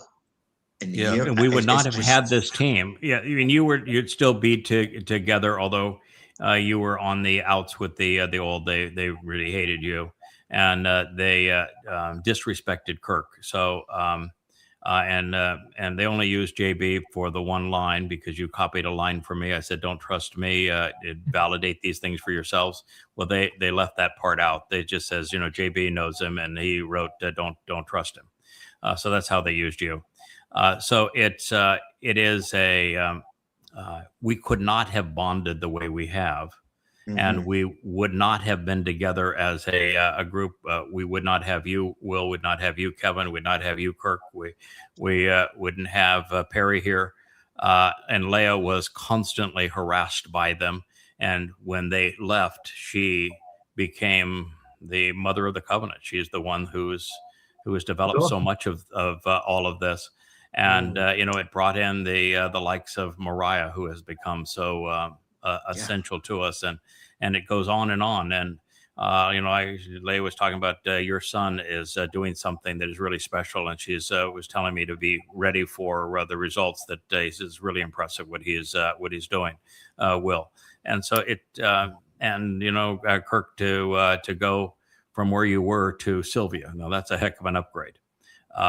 And that feisty personality of hers that's so judgmental and yet so loving. She's the full expression of mind and heart. Yeah, she's full expression of mind and heart. Kevin, you've been the anchor. I mean, you are the foundation. It really all gels now around you, and what you've been able to do. And then having Rich move here so that we can do what we're supposed to do, and to do it in a robust manner, and to have somebody who is just, like a brother, family, in support of what we're doing, and so comfortable to be around, and so utterly supportive. It's just a tremendous blessing. And here we are now with Perry having joined us, and each day growing closer. And Rich and I talked about it, said what a delight it is to see him and his whole attitude, because it's, you're doing this 12, 14 hours a day, and yet you still have to have some downtime, because if you don't, the human mind and spirit and everything, it just doesn't work without that. And yet he is very, very good at coming in and going out. He needs his time. We need our time, and yet the contribution is terrific. And you look at that thing behind you. He is. I've always loved puzzles and tough puzzles, and thought that I had a systematic approach, and I started this one, and then he took it over. And he's a much better puzzler than I am, I'll tell you. And it is nice in your own home to see somebody that can outdo you at something that you think you're good at and that you love. A lot of people think I'm competitive. No, I'd much rather see somebody that I'm close to and friendly with outperform me. I mean, that is the thing that you look for, is to be outperformed. That means that things are going great. He is the master when it comes to puzzling. It's just the whole that puzzle was your nemesis till Perry got here. Well, I did the easy part of it, and I began to lay the pieces out by shape and color, and then he took it to the next level and framed the whole thing, and then built bridges inside of it, and has a very systematic approach. And I looked at it and finally said, it's a time reward kind of thing. And this puzzle, after I did the easy part, I realized that I don't have the time for the reward of seeing that puzzle finished, even though I think, realistically, at the end of the day, I have to unwind. I have to pull away from this. You cannot do it 24 hours a day. And particularly when you get to be older, you have to have quiet time. And so I don't have any problem whether it's watching news and developing my mind in terms of understanding what's happening in the world, or taking time to do a puzzle. But this one, it just shows you that what I thought was beyond the reach of time reward, he had a different approach, and he was not going to let that puzzle go unsolved. And it's not completely solved yet, but it will be, and it'll be fun. We work together on it, and it's it's a nice bonding experience. And some people might say, come on, that's a childish thing to build puzzles. No, it's when you are able to put the pieces of a puzzle together and you appreciate how colors and lines and design and framing work, and how things fit together, and how you go about determining how things to fit together. It is really a marvelous lesson and learning experience that I think sharpens our minds in terms of reason. Everything I do relative to these translations and the insights, they are all a puzzle that is being solved. That's exactly, every word is a piece to a puzzle. They're shaded, they have a place that they go, and they fit.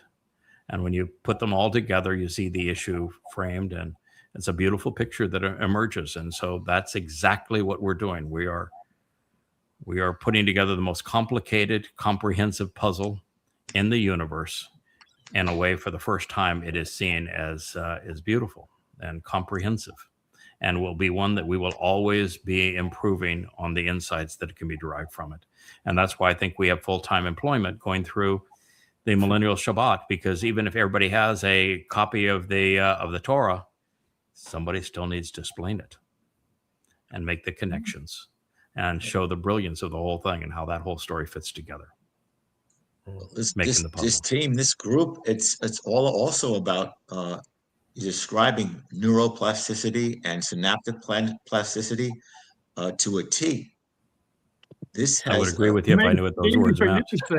Oh, yeah, I would agree with you if I knew what those words meant. But they sound good, and I'm gonna say you're right. Yes, I know exactly what you're saying, and I agree with you, Dr. Jeff. No. When sex makes you smarter. The all-time lecture, Dr. Jeff, that you have delivered is that sex makes you smarter. And not only did you say it with a straight face, you proved it, that sex makes you smarter, because it happens to be true. The data don't lie. And the data don't lie. What I'm talking about, it's nothing that complicated. It's the neurons in your brain and the support structures in your brain are malleable to improving in its function, and depending on what you do. And it's a whole chemical soup, and there's a biologic basis to it. And doing puzzles and figuring things out facilitate that. Yes, it's been shown to decrease people with cognitive difficulties and even Alzheimer's disease. Yeah, you are a physician, and you know that every patient that comes to you is a puzzle to be solved. They have clues, they have symptoms. You use the symptoms and the clues that they are manifesting to solve the puzzle as to what is ailing them and how to treat them. Is that not true? Yeah, they're a constellation of signs and symptoms, as you're saying, and it's like, figure me out. Mm-hmm. Exactly. Put these pieces of the puzzle together and use your experience and your education to resolve that. That's what we're doing in Yahweh's testimony. Is we're using that exact same process, and it leads to the exact same result. Yeah. And the more you do it, the better you are at it. But this job is much more magnificent, because while I've been trained to try and again heal the flesh transiently, I'm continuing as a student of the Torah to learn how to facilitate or provide a conduit to eternal life. I've referred to you and every member of the covenant who is learned as ultimate Raphael, the ultimate health givers, because they can facilitate eternal life and perpetuity. Le'olam wa'ed. Well, I could just do it in this window of time. We are physicians of the soul. Yeah, we're healers of the soul. Yeah, exactly right. And it's lovely that and reassuring that God has trusted us. Yeah, with that responsibility. But so, just to all those who are going to poo-poo and have their issues with sex and whatever, Yah says otherwise. Biology says otherwise. So that's it. It is what it is. Yep, that's true. Well, I lovely. promise to have a better brain by next week. Okay, there you go. There you go. Sylvia's listening to this program. She is going to participate in making Kirk smarter. We're going to test. We're going to know whether or not Sylvia was a loving wife and made you smarter by this time next week, aren't we?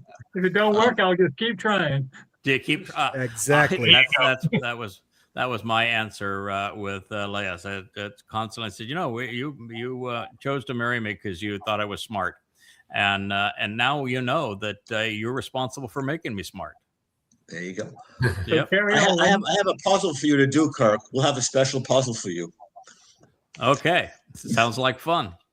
All right, well, gentlemen, thank you. It's been wonderful. We've gone over 3 hours, but what the heck? It seems like 15 minutes. It's just family. Yeah, it's just family and talking it through. So all of you out there who are listening, who are contributing on the various YouTube channels, thank you for doing so. Thank you for being part of this family. Thank you for so many of you out there that are contributing. And we're seeing, lives change. Like you look at someone like Matt with Cats and how he is just blossoming at this point. It's just and Jake growing up in this and making a contribution, and it just goes. Joe doing this. He complimented Mary the other day for what she had contributed. And the first thing she said, I did a lot of work on it. It's all true, but I wasn't the only one. And I want you to mention all the work that Kevin did and Mariah did on this as well, and taking Kirkian from analog to digital. There you go. Someone like Shannon.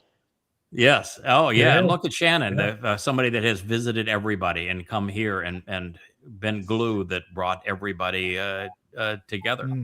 Look at how Leah has blossomed over this last year and a half when she's finally been released from the burden of the bitchy women that were so derogatory to her and smothered her. That's why that one little video snippet. They tried to bring me down, but I survived, and so can you. I survived and thrived, and so can you. So it is.